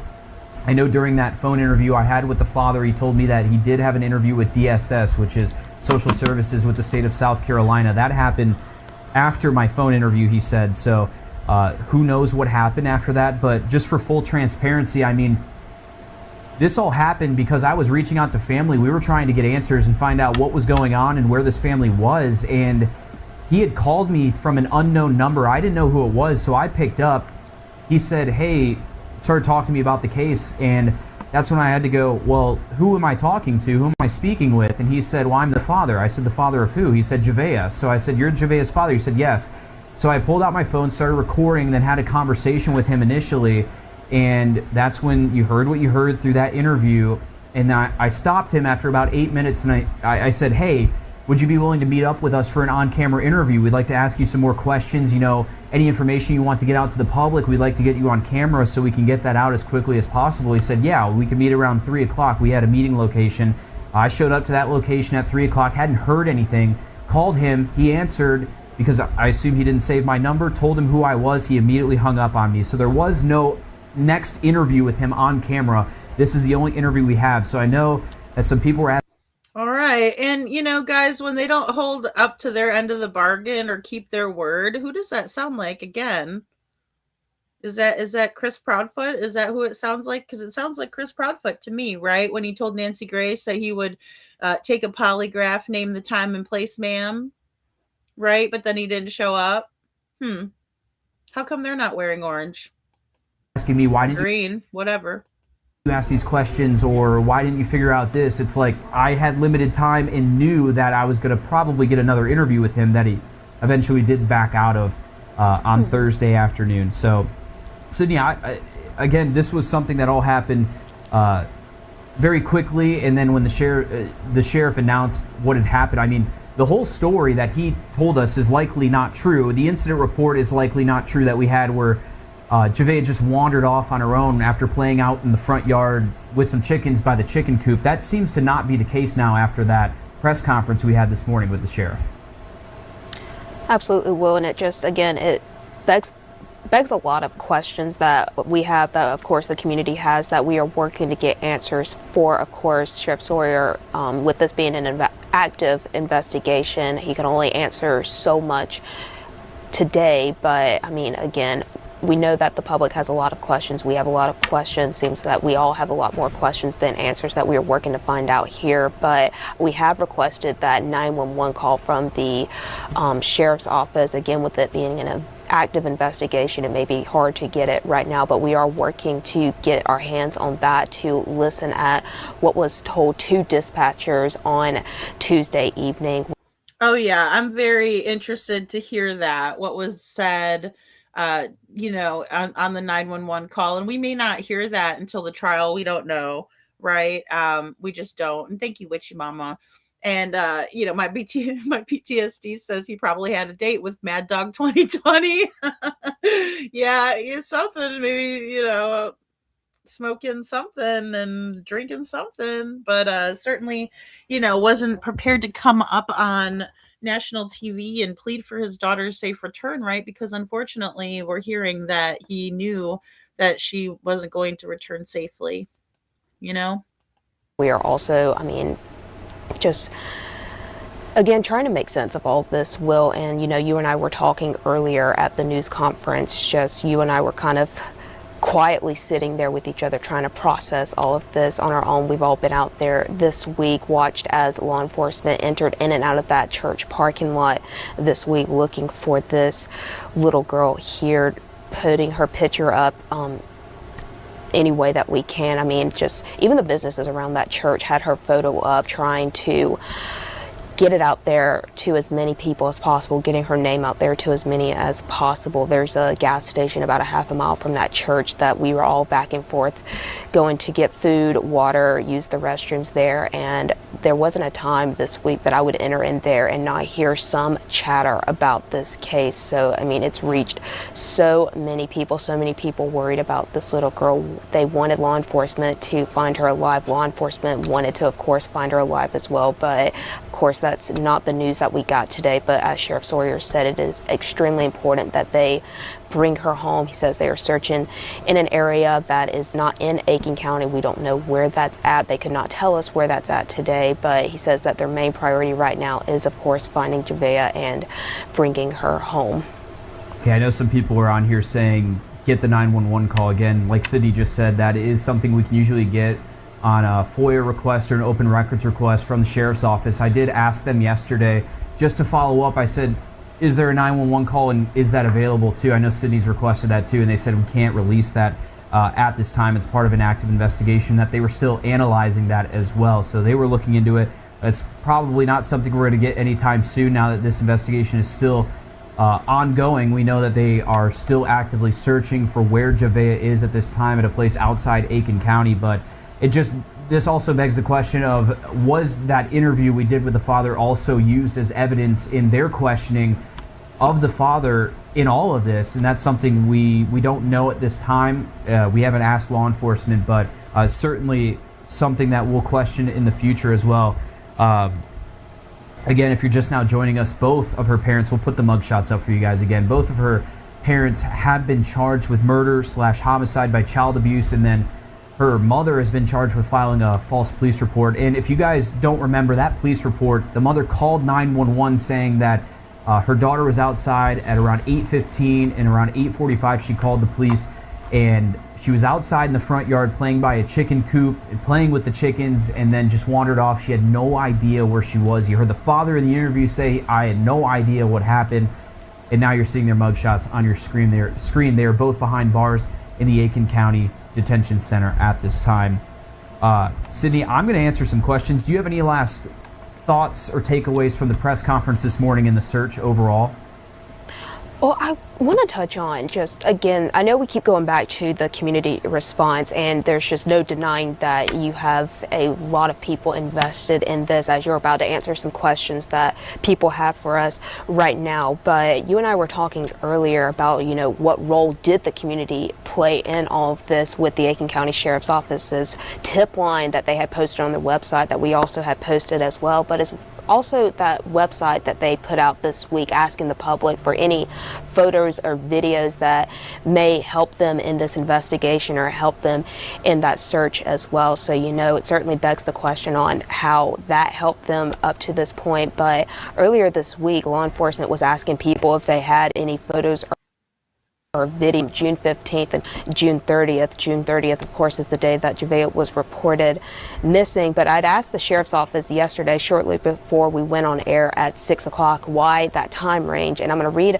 a text message that I got in response to that. And they told me that that was just a general time range that they went with initially. And they were asking, and then at that point, during this text message, they were just asking if anybody had any footage related to this investigation. They would like for people to share that with them. So again, again, Will, you and I were saying earlier about, you know, asking if and how the community played a role in all of this. That was just something that I wanted to put out there, and just, again, talking about how the community is focused on this and how invested they are in all of this.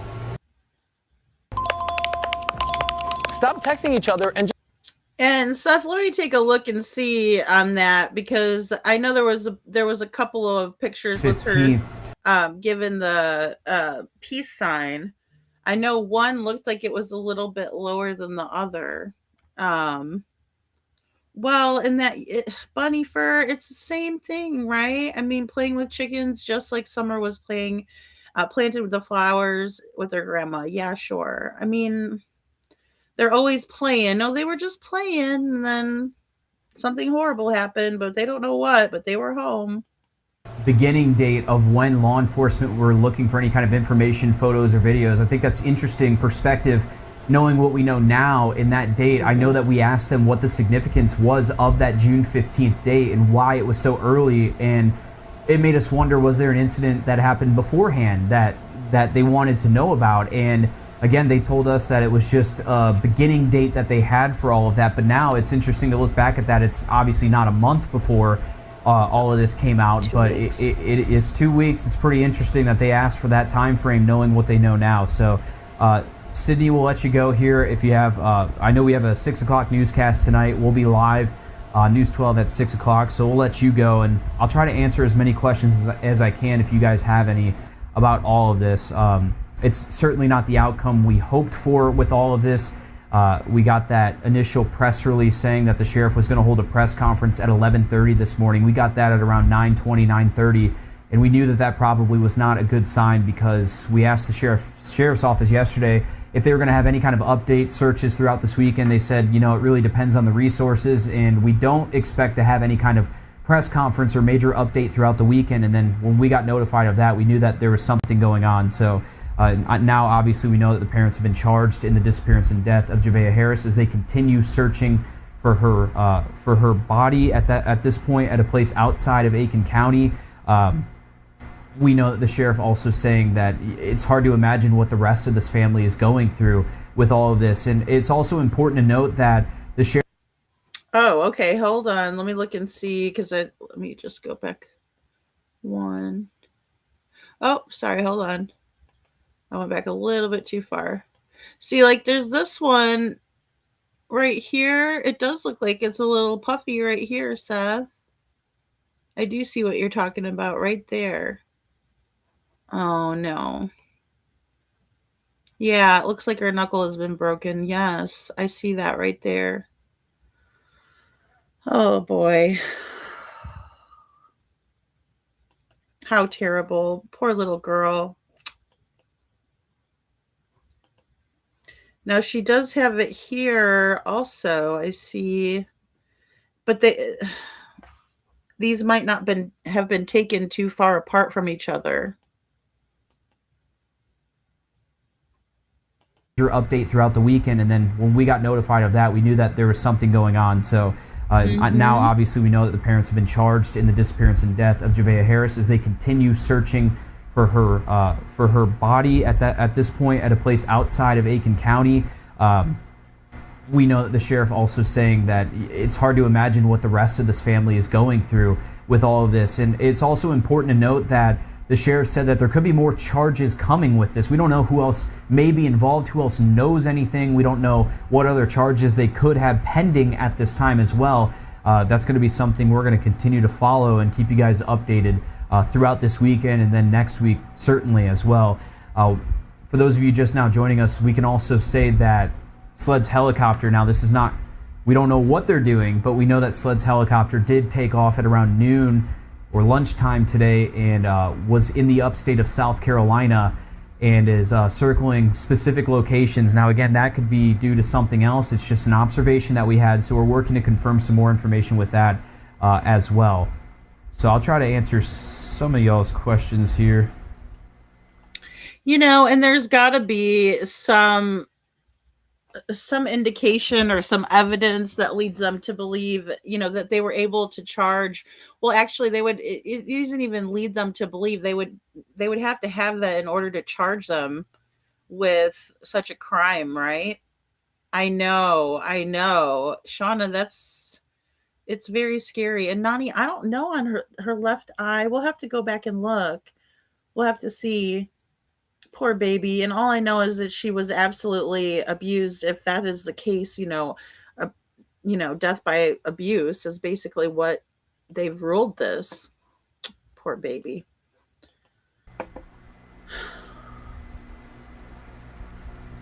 If you guys have any questions. And there's going to be a couple brief pauses, guys, while he's reading the questions that he's going to answer out loud. So just bear with me on that. I'll typically make another video of this. I've just been so busy lately. Planning to publish. But he's basically like, they're doing a live stream from their channel. So he's basically reading the chat now, and then it'll be a couple minutes where he's kind of silent and reading the chat. But then he'll come back and answer the questions too. So, yeah, there had to be some indication that she was. Why didn't the family question why they haven't? It's a good why they didn't have how they haven't seen the baby. Excuse me. It's a good question too. We tried to get in touch with the mother as well, and we couldn't get in touch with her. We now know, we did know before, but she was having a child in the hospital too. I know that was a big question yesterday you guys had. Is she currently pregnant? No, she had another child in the hospital the same day that Javeayah went missing. So that night she did have a baby, or shortly after. Like shortly after she reported Javeayah missing, it appears that she went into labor, preterm labor. She wasn't due to have the baby just yet, but because of the stress. And again, that's her boyfriend saying that, Javeayah's father saying that. I just read a comment on Facebook. They just found her. Is that true? That's unconfirmed. We have not heard that from law enforcement yet. But I will check. And as of right now, guys, I don't believe she's been found. Was there any previous DSS case with the family? That's a good question. I actually asked DSS earlier this week. I think it was on Thursday. I emailed them and asked them if they had any open case or history with the family. They didn't respond, so I followed up on Friday. I still haven't heard back, but usually in cases like this, if a child has passed away and they're involved with DSS, with the state, you can get their file. So I will be requesting that to see what information we can get beforehand. The father did tell me on the phone interview that he did have an interview later that day with DSS, so I would assume that they were involved regardless because it involves a child. It's usually what happens in these cases, whether they were involved previously or not. DSS usually gets involved, and especially since she did have a second child too. And Buddy, to the best of my knowledge, they have taken the baby into custody, but through the state, but they've given the baby to a family member, is what I've heard. But again, guys, correct me if I'm wrong, because this is a developing case and there may be things that I haven't heard yet. And again, if they do, if anybody has knowledge that she was found, definitely let me know and send me the receipt so we can do an update, but I don't believe that she has been found yet, sadly.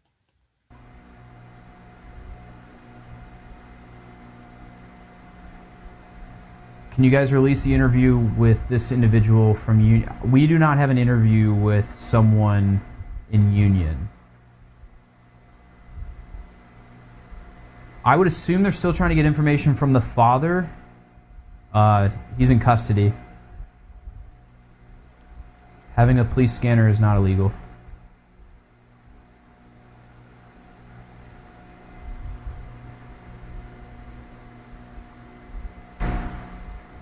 I'm sure that other family, someone's asking why other family was not questioned. I'm sure other family was questioned in this. Again, we don't know. Some of this stuff I can't answer because law enforcement has the answers, or we just haven't been told yet. So I'll try to answer as best as I can, or just from previous cases we've covered.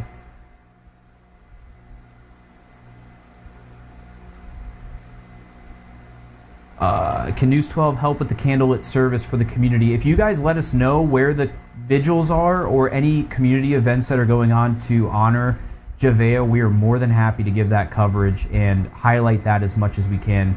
We know how much this meant to the community. Everyone wanted to show up and help, and everyone's done a great job with information and sharing important stuff. So if you guys know of any candlelight vigils going on, any kind of memorials happening too, please let us know so we can highlight that. We would love to do that. Yeah, and this little beautiful girl, she deserves all of that. She deserves every single bit of that, and thank you, Witchy Mama. Thank you, because I'm very hesitant to put stuff out until and that's not that I don't trust people, but it kind of is. No, I'm just kidding. It's just, it helps to have the receipts on that. But yeah, again, she deserves all of that. She deserves people that are going to highlight the good things. And, again, if there's also a GoFundMe or anything for family members that are taking care of the newborn baby or anything like that I can share, I would be happy to do that. I'll do anything I can to help. This is just horrific, and I just can't even believe this is the outcome. Has anyone been to the house in Union County? We are working on that right now.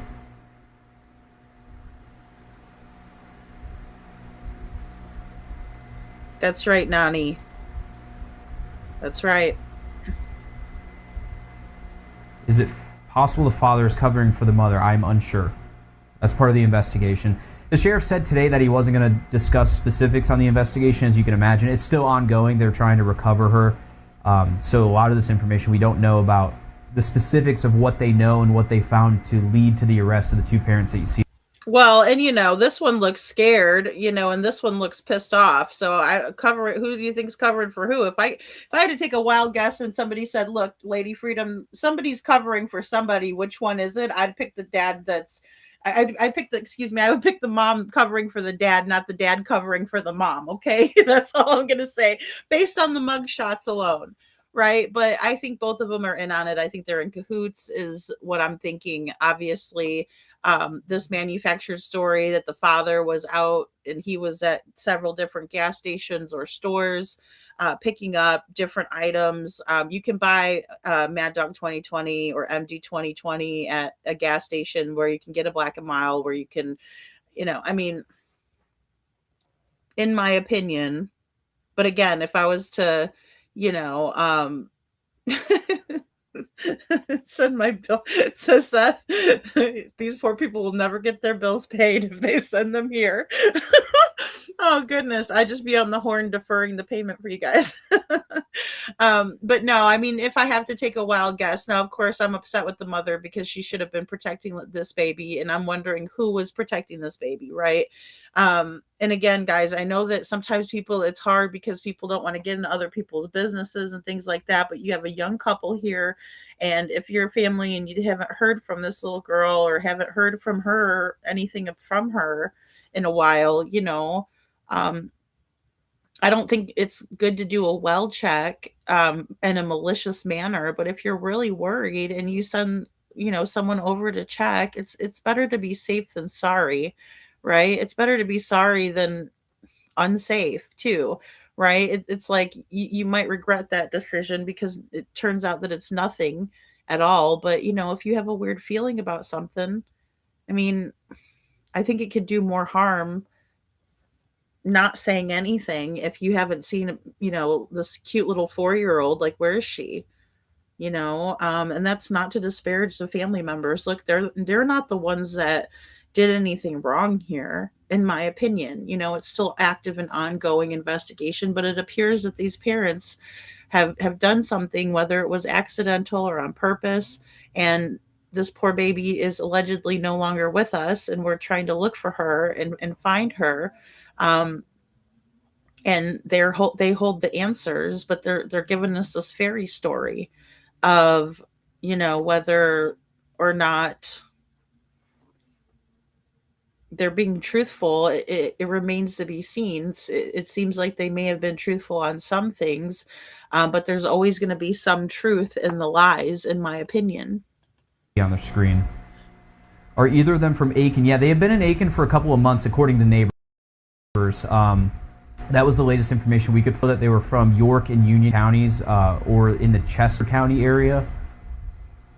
Are they in Union searching? That's a good question. So that was where we were looking for the sled helicopter. We mentioned that earlier, and it looks like that's where the track is, or close to it, maybe in Chester County. So we're looking into that and seeing if that has any relation. That's unconfirmed at this time, but the sled's helicopter track shows that area.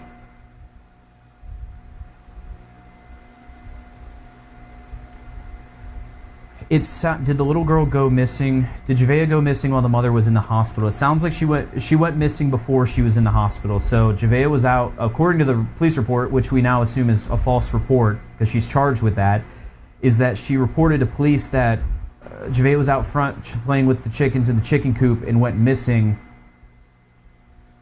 And then she called 911, but she's been missing for a month, according to law enforcement. So that would seem to not be true at all anymore. So the police report, or what you have heard about the police report, is likely not true anymore.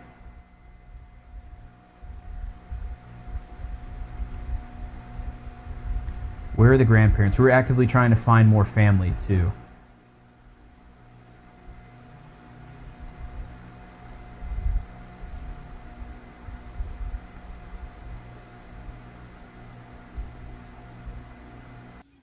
Chris Collins was the first to endorse. Sorry, guys. We got campaigning, politicking going on over here, and I did not ask for this. No, I'm just kidding. Oh gosh, look at slow as molasses. What the heck? All right, get your mugs off of here. Oh, here's another one for us. Okay. And I see your text message, Chuchi. Let me see here. It appears that they were trying to locate some more family members, and this probably came out later than. Did they check under the chicken coop? Well, this news cast. Why would they? Okay, did they check under the chicken coop? Well, if they're in a different county, I don't think the chicken coop matters much anymore, guys. We got to get off the chicken coop. Whoever was on the chicken coop, we need to get off the chicken coop. Listen to what the law enforcement officers told us. And this is why they probably get pissed off with us, because he's literally telling us. We don't have to read between the lines, but yet here we have wild speculation afoot, even though he's being very straightforward with us. I spent the afternoon. Okay, so this is an update, and thank you, Chuchi. This is an update. Says, I spent the afternoon. Meredith Anderson, WRDW, says, I spent the afternoon in rural Fairfield. Sorry, this is a little bit hard to read, but in South Carolina, near see, this is kind of hard to read with this. I think you took a double screenshot, but let's see. Either way, the efforts for little Javeayah, 4 years old. I found it by tracking the sled's helicopter's flight past as we were flying over the area, or excuse me, as they were flying over the area today. It turns out It's near where the little girl's extended family lives. The creek access, the boat ramp, everything was closed as dozens of law enforcement officers from multiple agencies looked for her. It was just me and law enforcement officer blocking the road for quite a while, and then family started arriving. I watched her aunts, her uncles, grandfather, and great grandmother pull up one by one, and none wanted to be on camera. They all said the same thing in different ways, that they knew there was nothing that they could do, but they didn't know where else to be. Javeayah's grandfather got the news today on Facebook that she's gone. This is the 4th of July gathering that no family should ever have. So sad. Um, Before she left, Javeayah's great grandmother said something I don't think I will ever forget. Speaking about the child's mother, she said quietly, I know she's in a mess right now, but I still love her and I forgive her. In the middle of an unimaginable heartbreak, there was still love and grace. The search continues tomorrow. So it looks like they brought the Fairfield County Mobile Command Center out for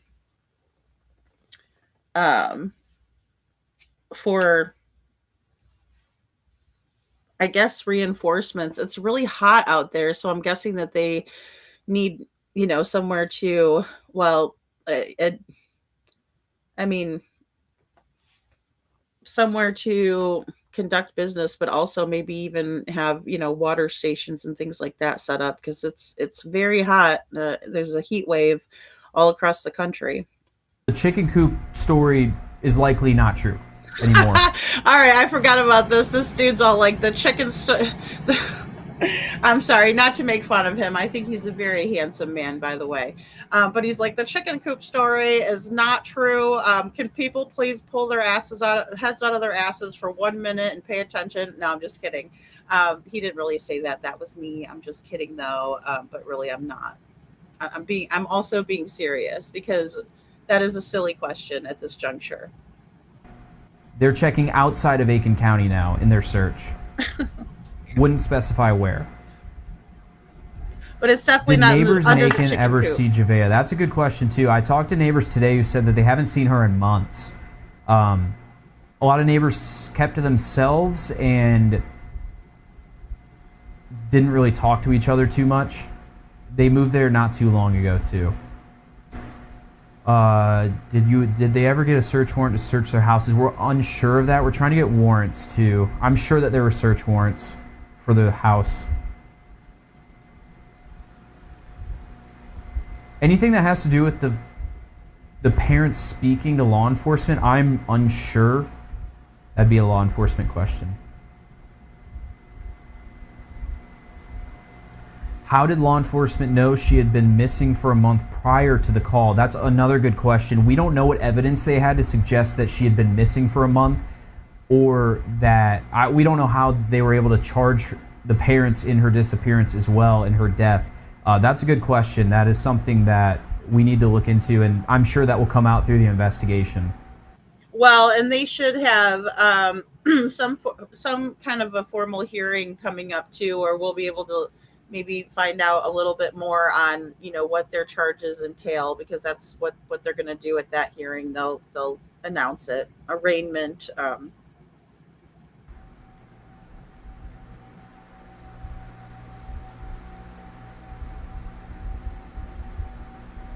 You talked about Bethel Church as well. I know the sheriff gave them a huge shout out for the help that they provided through all this too.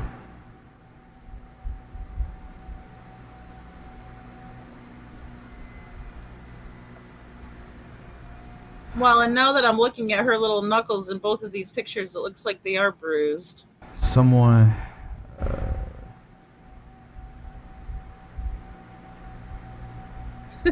Nani. It's crazy though. People are like, "Well, did they check under the chicken coop?" It's like, no, of course they did not. They have evidence that Do we know suggests when there's going to be another law enforcement? they have evidence that suggests that she's in a different county. I mean, unless the chicken coop was moved to a different county. Oh gosh, Nani. Press conference or update to the public. We're unsure. We know that they're Hey guys, the law enforcement officers have done a great job here and making sure the public is well aware of what's going on and how things are going in the investigation. And I'm very grateful to them for that. I really am. investigation is ongoing. We didn't even expect the press conference today, so that could be at any time. They can send us a press release saying that they're going to hold a press conference, so it really depends when the next update. We'll try to keep you guys as updated as we can. We know that they're busy working, so we don't like to hound them too much, but we will ask for information when it's necessary. Bunny, I showed it in the beginning of the live, but it's only the outside of the property. It's not the inside, to see kind of like what the conditions on the inside were. And we will do our best to keep you guys updated on that. Check local Ring cameras. I know they did that. Well, they'd have to go back a month, guys. You guys. That's the thing too. I mean, here's the thing: we have to listen to what law enforcement is telling us here. What law enforcement is telling us is that they have reason to believe that this little girl has not been with us for a month. So any activity that was happening was all from about a month ago. And some people are even speculating further, and we don't know. They might come out with some more findings and something different. But again, we got to listen to what they're saying here, because I think that they're being truthful with us. And I think that they're being real and raw with us. And I appreciate that so much. It is so refreshing. But again, let's make sure we focus on the details and the because these are great questions. Don't get me wrong, but really focus in on the fact that this little girl, whatever happened to her, they're thinking that she has been out in them woods, in that creek where they're searching near there, right, for a month at least.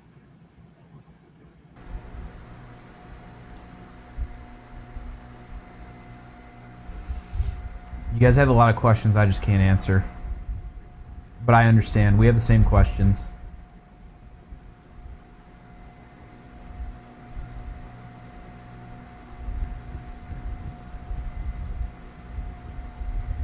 I do not know anything about the mother and the new baby. We are working to find out more information. We do know that she did have a child the same night that Javeayah was missing, so we're working to find out more information related to that. And I think also that we do know that she had the baby that night, and like I said, the best update that I have would be that CPS has taken the baby into custody, but also given the baby to a family member. So of course the baby is a ward of the state, but they were trying to place the baby with a family member. So, well, hey Shadow, so good to see you. I'm glad that you're back from the fireworks show. I hope you had a good time. So, yeah, they do. Those chickens are. You said Velociraptor, Seth.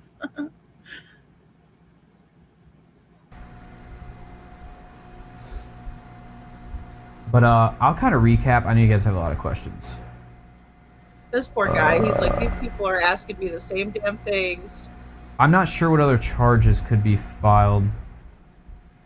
I think other charges will probably come, but I think the worst of the worst are.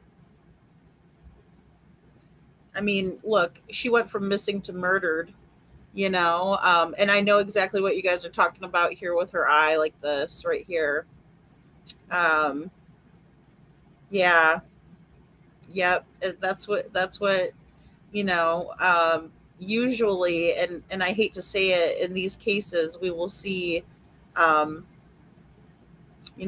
hate that. I absolutely hate it. They're dirty and mean, Cinderella says. You guys are making me be scared of chickens now. Oh. Yeah, the wood chipper. Witchy Mama sent me the best picture today. I was laughing so hard with that with the wood chipper. You're asking about public's ability to search. They're searching outside of Aiken County right now for Javeayah, so I don't think there's a need for a local search at this point. But I'll give you guys a recap here. So for those of you just now joining us, we had a press conference earlier today with Aiken County Sheriff Marty Sawyer, who tells us that both of Javeayah's parents have been charged with homicide by child abuse, and then the mother has also been charged with filing a false police report. Both have been booked and are in the Aiken County Jail behind bars here tonight. We have the first look at their mugshots, if we can put those up again real quick. I know they were up earlier today, but for those of you just joining us, get a look at the parents for the first time, who are now charged with her disappearance at this point.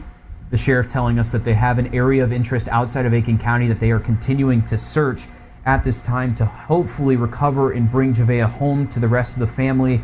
I can't imagine, and the sheriff also said he couldn't imagine how hard it is on the rest of the family to have to go through something like this, of course. So it's going to...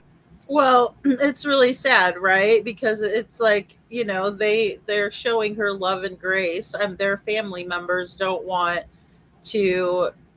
They probably haven't even had it all processed through yet. It's a very sad situation. And again, guys, we don't know if the mother has a great amount of involvement or what she knows. It's going to be interesting to see what evidence they had to lead to all of this. As you all know, we do have the interview that I did on Thursday with the father involved in all of this, and he shared his side of the story and what he thought happened and what he knew happened and what his take on the search was, and he told us a lot of information that seemingly is not true at this point. We also got the incident report on Thursday, I believe, that also gave us an idea of what the mom said happened when she called 911 and when Javeayah went missing. Now also presumably not true at this point. So the story about the chicken coop and Javeayah being out front playing with the chickens and not knowing where she went. Very true. She was caught. Well, one of her charges, the mother's charges, is false reporting. Right. But again, we don't know why she made that phone call. She could have been under duress and made the phone call.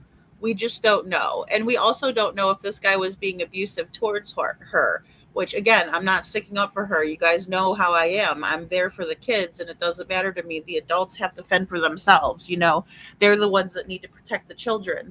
And I will always feel that way. But I also have a soft space in my heart for mothers who have been abused and stuff like that, So, I'm just saying I don't know the whole story, but she's absolutely been charged with false reporting, and she's the one that made the 911 call. Now, what she says and does in the 911 call does make a huge difference, and I'm glad that he's bringing that up too. She wandered off on her own is likely not true at this point, since they are searching outside this area and the parents have been charged. And I had the chance to ask the sheriff, when did this switch from a search for a missing child to a recovery, and when did they get that information? He said that they did have search teams and other teams in other agencies. The FBI was here and had analytical support on the ground. They had said that they had other teams out there searching different areas and looking into different intel, so they were 2 or 3 days ahead. They were looking 2 or 3 days in advance with information that they were getting and where they were searching. So sometime during the week after that press conference with the sheriff that we had on Thursday, some of those things shifted, and they shifted their focus to find new leads and new information on where Javeayah was. He said that it became evident after all the roadblocks and all the searching that they've done. They searched 5,000 acres in the area, and she's a 4-year-old girl in severe heat. How far could she get? The sheriff said only so many roadblocks and searching could lead to her being found, and he said that wasn't the case, so that's when they started. Oh, you mean that the police actually used deductive reasoning in this case? Like where they're like, oh, okay, well, she's 4 years old, it's scorching hot even at night. She's not going to make it very far, right? The poor girl, it's hot as hell. She's going to end up falling out like that poor other little girl up in Canada. I mean, I'm glad to know that some of these officers are using their noggin, because it's kind of crazy to me that these Sumner County Sheriff's Office nimwits, dimwits, numbnuts can't do that. Because if Sebastian left with no shoes on, he wouldn't have gotten very far. And that's 101. That's first day shit. That's me as a nobody YouTuber telling it like it is. Expanding their search a little bit. And we knew before this weekend that they were going to reevaluate some resources, maybe pull some things back. A lot of the work that you were going to see was going to be behind the scenes and not public facing. So that was interesting. And then, of course, we got the press release that they're going to have a press conference this morning at 11:30. And you kind of had a feeling that something like this was going to happen, and you weren't going to get some good news, unfortunately. And again, when that announcement was made, it was almost shock after we had the interview with the father, and you learned what they're charged with and what actually happened, and that Javeayah had been gone a month, at least a month, before that 911 call was made the night that she went missing, which is just hard to comprehend, and it is shocking. I know a lot of this community. Well, and Bunny, I think that's a great question right there. What happened or changed, right? What was something that happened or changed that she decided to just go ahead and report her missing? And was it the stress of having to be the one to lie to law enforcement that sent her mother into labor early, because she wasn't due? It's not like she was due with the baby and she knew that the baby was coming, right? I mean, she had indications of that, no doubt. But I think it's a good question, right? What made her decide to call that day, or what made them, right, collectively, because I think, again, they're in cahoots, made them call?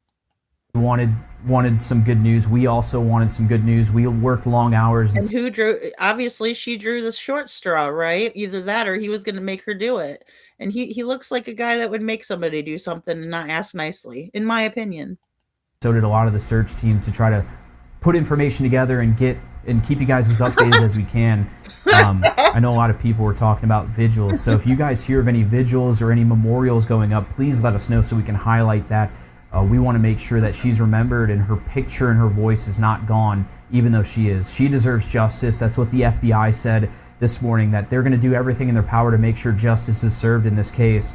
So some powerful words from a lot of the agencies involved, from the sheriff all the way up to the FBI, coming out of the Columbia field office. And we know they're obviously still working this case. SLED's still working this case at this point, as it is still ongoing. So they're searching. The Columbia guys is the FBI field office there, right? So they came out because they were asked to assist by local law enforcement. Then, of course, we have SLED, which is equivalent to the TBI, for those of you who follow Sebastian's case. So just unbelievable.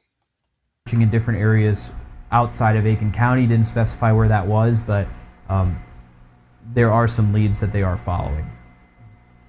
No doubt about it. They're all working together, too, as we should have seen in Sebastian's case. You want to hear the phone call from the mother, the police call? Well, we try to get... Everybody keeps harping on this police call, right? But they're not going to give it up yet, guys. I mean, look, they've charged these people, and they're just trying to find Javeayah, too. The 911 call, we've requested that, and they told us it's part of an active investigation, which is usually the case. You can usually get that through open records request, but since it's an open investigation, they said they cannot release that. Their team was still looking into it, at least yesterday.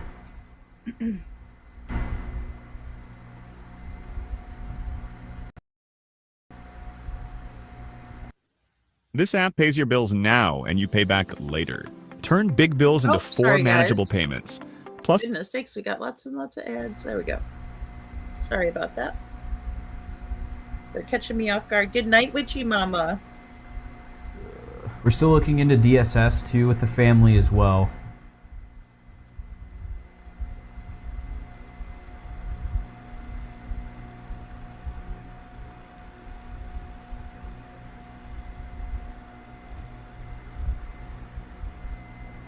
Have they checked the property? Yes, I believe so. We went out there today. If you guys are, again, just now joining us, I know I'm repeating some information, but we have people coming in and out of the stream. We were out at the neighborhood, got our first look at the house as well today, and talked to some neighbors who said that they've been there for a few months. And one neighbor told us they haven't seen Javeayah in quite some time. Said that everyone really keeps to themselves. Hey, Deborah Dixon. A couple of houses were vacant, too. But you could see what maybe looked like a chicken coop in the front yard. I was unsure of what it looked like. There was a little girl's scooter, too. Pink scooter. Aw, her pink scooter.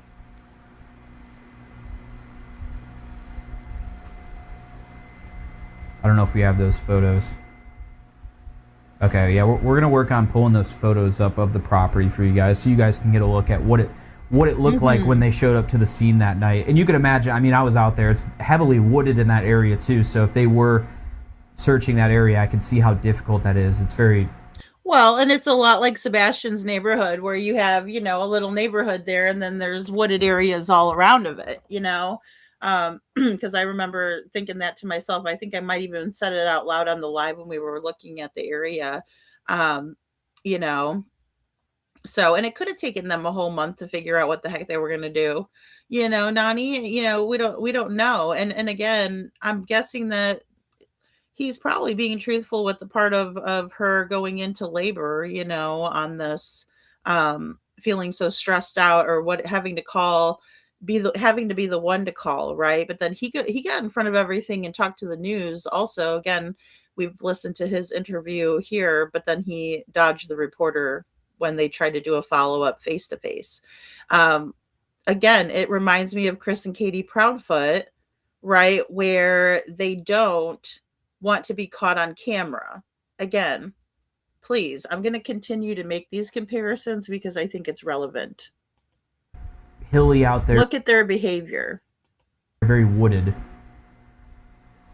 Very hilly and very wooded, right? And it only took law enforcement, what, like 24 hours to realize that she wouldn't have made it far?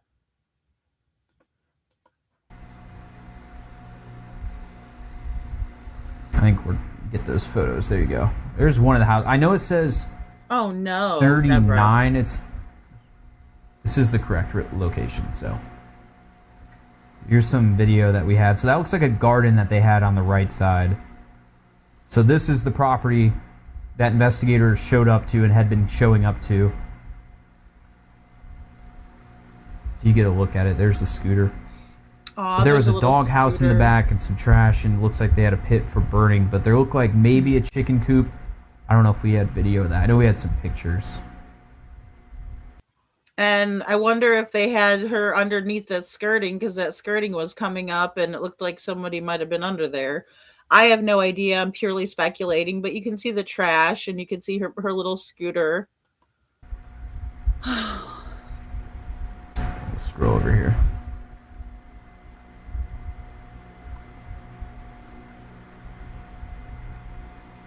Oh my gosh, Deborah, I did not see that. Really quickly, too, Deborah says, Lady Freedom, did you know that this father has another Facebook page showing several animal cruelty to his puppies? It was so bad, I could not watch it. Oh, that makes me sick at my stomach, Deborah. Oh my God. Just to think what they could have done to this little girl is sickening. It's just absolutely sickening. Oh, gosh. I know. And, you know, my PTSD, that's why I always try to put a disclaimer in, because I'm like, I'm not trying to, like, bash anybody that, you know, has a double wide or anything like that, because, you know, it isn't about that. It's not about that at all. What it's about, and again, you know, she did seem like she was well taken care of, and then you have to zoom in on the photo to make sure she doesn't have any signs of abuse, which we all clearly saw. Sad. Okay, some people are asking if a cause of death has been released at this point. We don't know how she passed away or where she passed away and when she passed away. So those are three very important questions. So no cause of death has been done. They're still actively trying to recover Javeayah. So they don't know. They have an area of interest, but I would assume they don't know exactly where she is. That's why they're searching right now. So no cause of death as of now.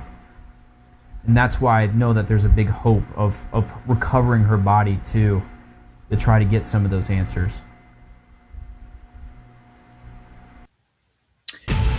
Bob told us that they were going to test. All right. So, yeah, Cinderella, that's a very interesting phenomenon. And we've heard about that happening a lot in true crime cases.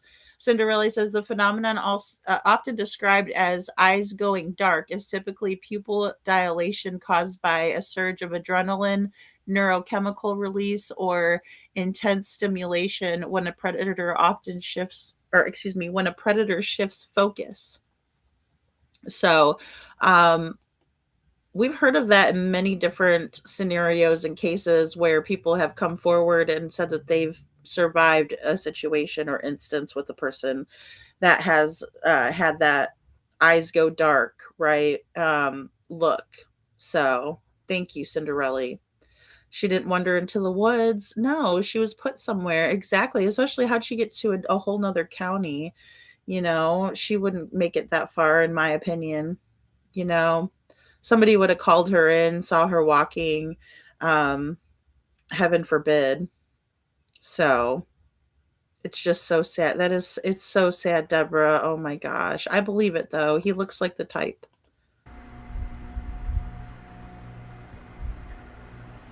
But yeah, here's again their property.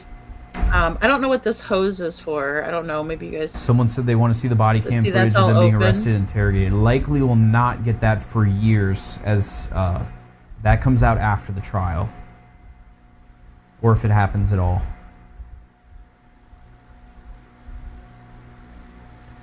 Is the area of interest in Aiken or Union? It is outside of Aiken County. We are unsure of where it is, but we do have some leads. But again, unsure of where exactly that is. They said they wouldn't tell us. They didn't want anyone messing up their search, which makes sense. Javeayah is believed to be deceased.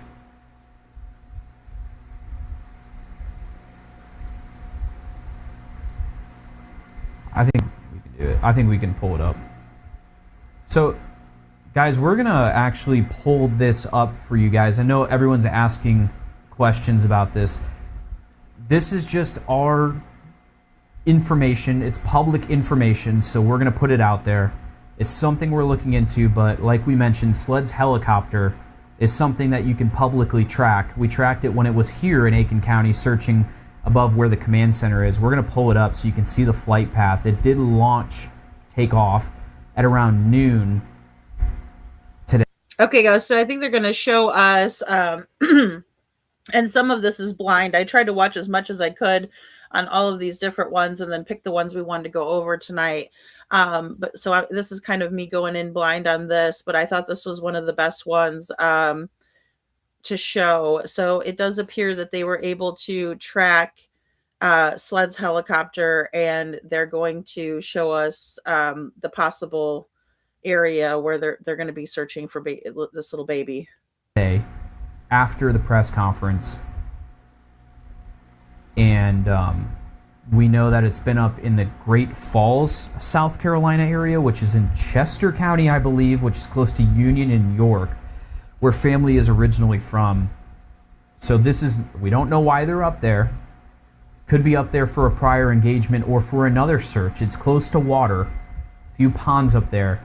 So again, we don't know why SLED's helicopter is up there, but that's what we were able to find on the map that you're looking at right here. Okay, and then there's, I didn't realize this area has so much water around it, so that's a little aerial bird's eye view of where the helicopter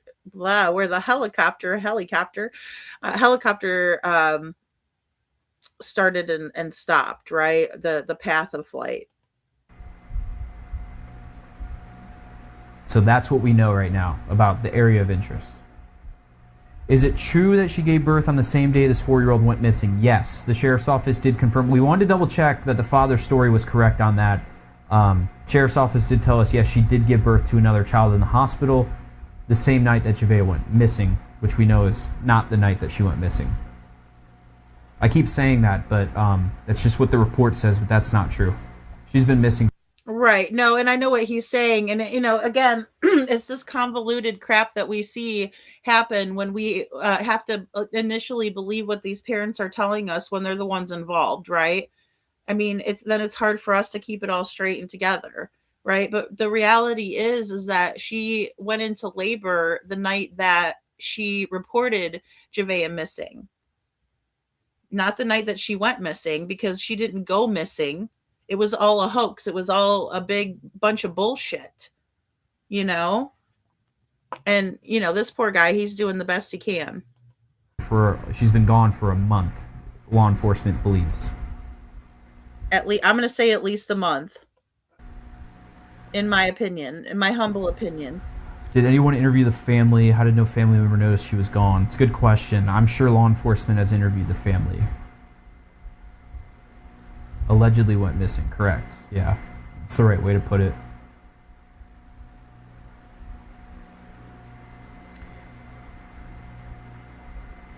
I am the one who interviewed the father, yes.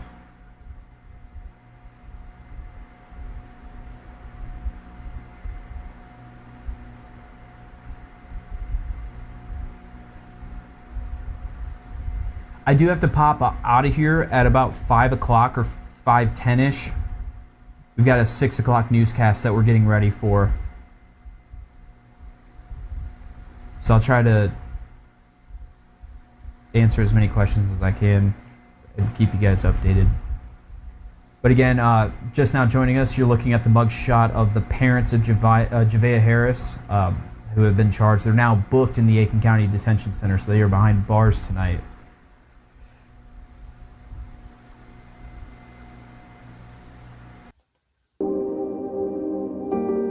Okay. So very, very interesting. I think there's a little bit more of this where he's going to answer some questions and so on and so forth.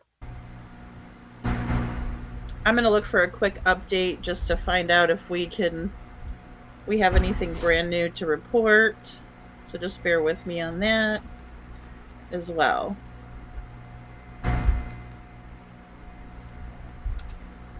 Let's see here.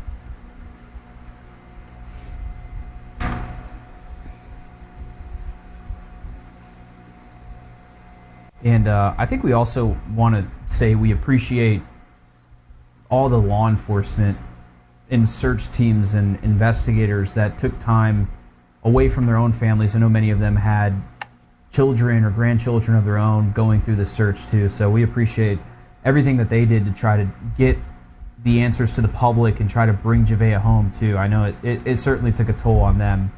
So we appreciate their efforts too. It was incredible. Absolutely. And great job on putting the pieces together to help figure out that we need to be looking for this little girl where we are. Terrible. Terrible, terrible. Aiken didn't play. Yeah, I mean, when I went out there and saw the command center and how expansive it was, I mean, my jaw dropped. I was like, holy cow. It was large. It was one of the largest search efforts that I've seen since I've been here. I've never seen anything like that before. And I think really everyone said, oh, this is something really, really serious and bad when the FBI got involved too. Yeah, the ones out searching in the heat, I couldn't imagine in some of the gear that they were in too, walking through woods and bugs trying to find this little girl. Aw, thank you, my PTSD. Thank you so much. Aw, prayers for the children. Thank you, hon. I am praying with you, girl. Hey, Justice for Noog. Happy 4th of July. Good to see ya. Yeah. I pray for the same, Babs. I do too. May justice be served for this little girl. How sad. I got something on the parents' charges, I believe. I want to show you guys. I want to say this might be the end of this. He's kind of reading through, like I said. Yeah, it's going to be interesting to see how this investigation plays out. What evidence they have and what they heard too.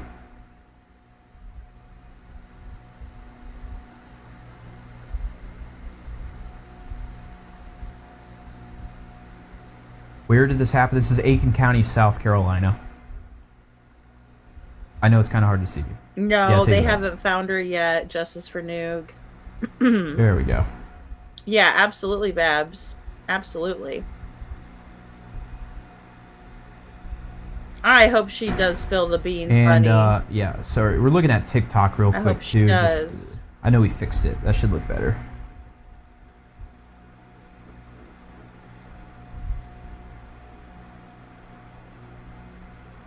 When did they find her? They have not found Javeayah yet. They're actively searching in an area outside of Aiken County, so they have not found her. I don't know. We know that we have an idea maybe, but we're working to confirm where that area of interest is. We're checking it out now.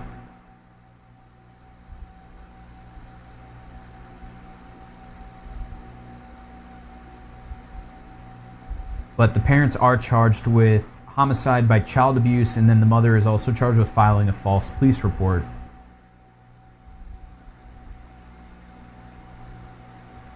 So. Okay, so yeah, I was going to say, I think this is the end of that, but I do want to show you this other one that it appears that they had a little bit more talking about the parents and their charges. So let me go ahead and share that really quick. There we go. And, oh, hold on a second. I'm sorry. No, I don't want that one. That one popped back up. My bad. I clicked the wrong one. That's why I was like, why is it doing that? All right. We want this one. Okay, here we go.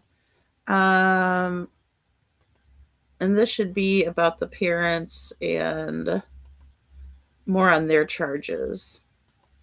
Announcement today in the search for 4-year-old Javeayah Harris, and it was news everyone hoped wouldn't come. News Channel 6's Ryan Lynch joins us now with the latest on the investigation. Ryan? A tragic development announced as Aiken County Sheriff Marty Sawyer held a press conference this morning with updates on the investigation. Our investigation and evidence leads us to believe that 4-year-old Javeayah Harris is deceased. Javeayah's parents are facing charges in her death. We've arrested her dad, 23-year-old Javeayah Harris, and her mom, 22-year-old Michelle Herring, for homicide by child abuse and filing a false police report. Sheriff Sawyer said Javeayah is believed to have been dead for a while. Pay close attention to these next two sentences. This is very important. Sadly, the night of the 911 call on June the 30th, when that call was made, it was already too late to save Javeayah. At this time, our investigation supports that she had been deceased for at least a month.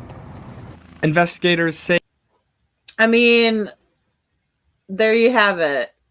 And that was, a little bite size again, just to remind everybody of what they're coming out and telling us, right? And they're being very honest and straightforward, straightforward, in my opinion. I don't have any reason to believe that they're not being straight with us, and they're telling us that they believe, based on evidence, right? And what they have so far, that they believe that little Javeayah is not with us anymore and hasn't been for a month. They are searching an undisclosed area outside of Aiken County where they believe Javeayah's body may be located. Law enforcement's current priority is to find Javeayah and get justice for her. Thank you to our law enforcement partners. It's truly one team. Now we are all focused on pursuing justice for Javeayah, because that's what she deserves. Law enforcement will continue to search for Javeayah until she is found. The Aiken County Sheriff's Office will release more information as the investigation moves forward. News Channel 6 will continue to provide updates as this story develops further. Kim? Excuse me, sir. How old were you when you made your first million? What is the sport? Okay, guys. So I think that's it for that one. Again, it's still developing. The story is still developing, and we won't really know more until probably the arraignment, which I don't know when that's going to be, honestly. Thank you for the floating heart. Thank you, my PTSD. And hey, KJ Matt, good to see you. Good to see ya. So Deborah Dixon says they said the small crate in the yard was a chicken coop. Exactly. No chickens could survive in that thing. That's what I'm saying, Deborah Dixon. Yeah, I said the same thing. So I'm like, that looks like maybe like a little house for a cat or somebody, but not no damn chickens. Right, exactly. Especially with the high temperatures they're experiencing at the moment. Good, that's such a good point. I know. Justice for Nuke, I couldn't believe it. I could not believe that they said a freaking month, you know? We have heard that many times, my PTSD. That just tells us that they're fiercely confident with more information they have. I think so too. And, I'm guessing that maybe once they did go over some of the information, the digital evidence led them to believe that where they're searching is where she may have been put. And it's still so early to speculate on anything, but I do think that, um, again, the police are being straightforward and honest with us, and I have no reason not to believe everything they're saying. I don't think they would have charged the mother wrongfully in this. Um, that's not to say that, she may be offered a deal and we may see her get a lesser charge. We just don't know at this point. Um, just a tragic situation, and I hope to God and I'm praying that they find her, so that her family members can have some peace and lay her to rest like she deserves to be laid to rest. I hope this isn't a situation where they've told law enforcement maybe where they put her, in order to skate some accountability, right, on this deal. Or again, I saw you guys talking about the Rebecca Haro case, um, with baby Emmanuel and that craphead of a father, um, the Ola punch in the face lady. Um, and Justice for Nuga, I don't know. I really don't know about if they were on drugs or not. I know that they were talking about drinking. So, I mean, here he's got a pregnant girlfriend at the house and he's out there, getting mad dogs. So that's never a good thing. So yeah, I do too. Nani, that's it too.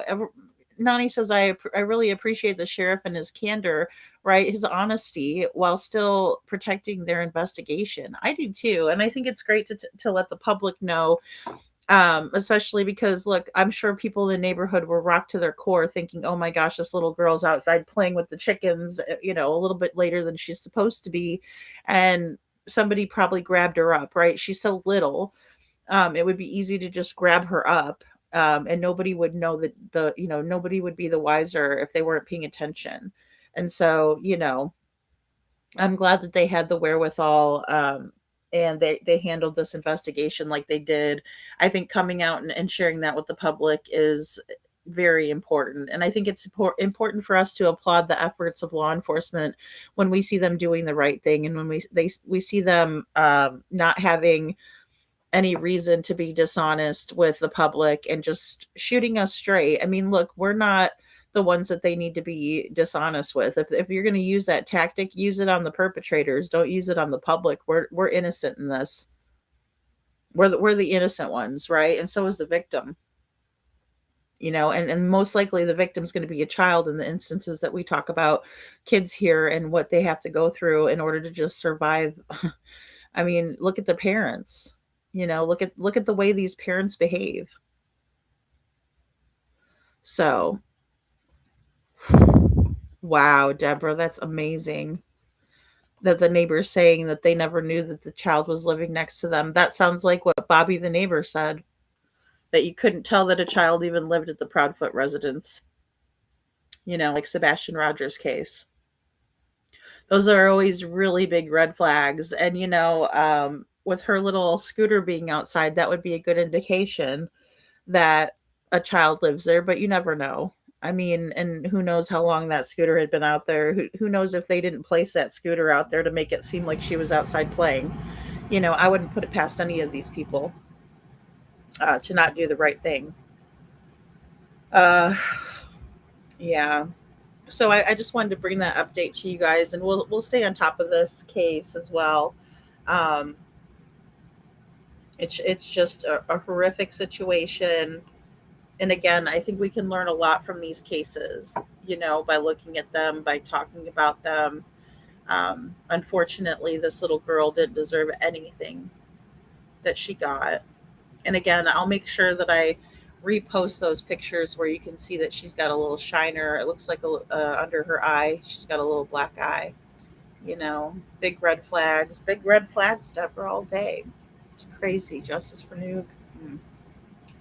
You know, the guy's statement was way off too. You could tell he wasn't distraught or anything. I mean, everybody handles things differently, but when you hear a parent up there and they're fake crying, I mean, this guy was fake crying. And don't give me that crap about he's a guy and guys don't cry. Yeah, they do. When their child's missing and they really care, they do. They don't have to fake it. That's the first indication that the person is lying or being deceptive, that he's sitting there fake crying. I mean, unbelievable. Well, guys, I'm going to get off of here so we can try to do some more live streams this week. I have a pretty busy week ahead of me, so I'm going to be doing the live streams as much as I can. But I also want to get back into Sebastian Rogers' case also. So I'll definitely keep you guys posted on any new developments with this little one, and we'll continue on. Trying to get some more awareness too for Sebastian Rogers. If you know something, if you have seen something or any strange activity, please reach out to law enforcement, especially in this area. They seem like they're really good at what they're doing, and they're open to the public, giving them information and anything that can get these people, brought to justice for this little girl, the better. So that's right. Exactly, Deborah. Yeah, for sure. And, I think that it's so important. All these little kids need to be known. They need to be found. And, the more that we can do that, and the better we can applaud law enforcement for their great work and their efforts and everything that they did in this case. It seemed like, they were making sure that they crossed all of their crossed all of their T's and dotted all of their I's, right? And they made sure they left no stone left unturned. I wish they would have done this in Sebastian's case, and maybe we would be closer to some resolution there. I hate that he's been missing this long, 2.5 years, coming upon 2.5 years, too long. So we're just going to keep on fighting for justice, and I'm praying for justice. I'm praying that they find this little girl. So. All right, guys. Well, I love you all very, very much, and I appreciate you guys being here and listening to this story and, giving me your feedback and thoughts on it.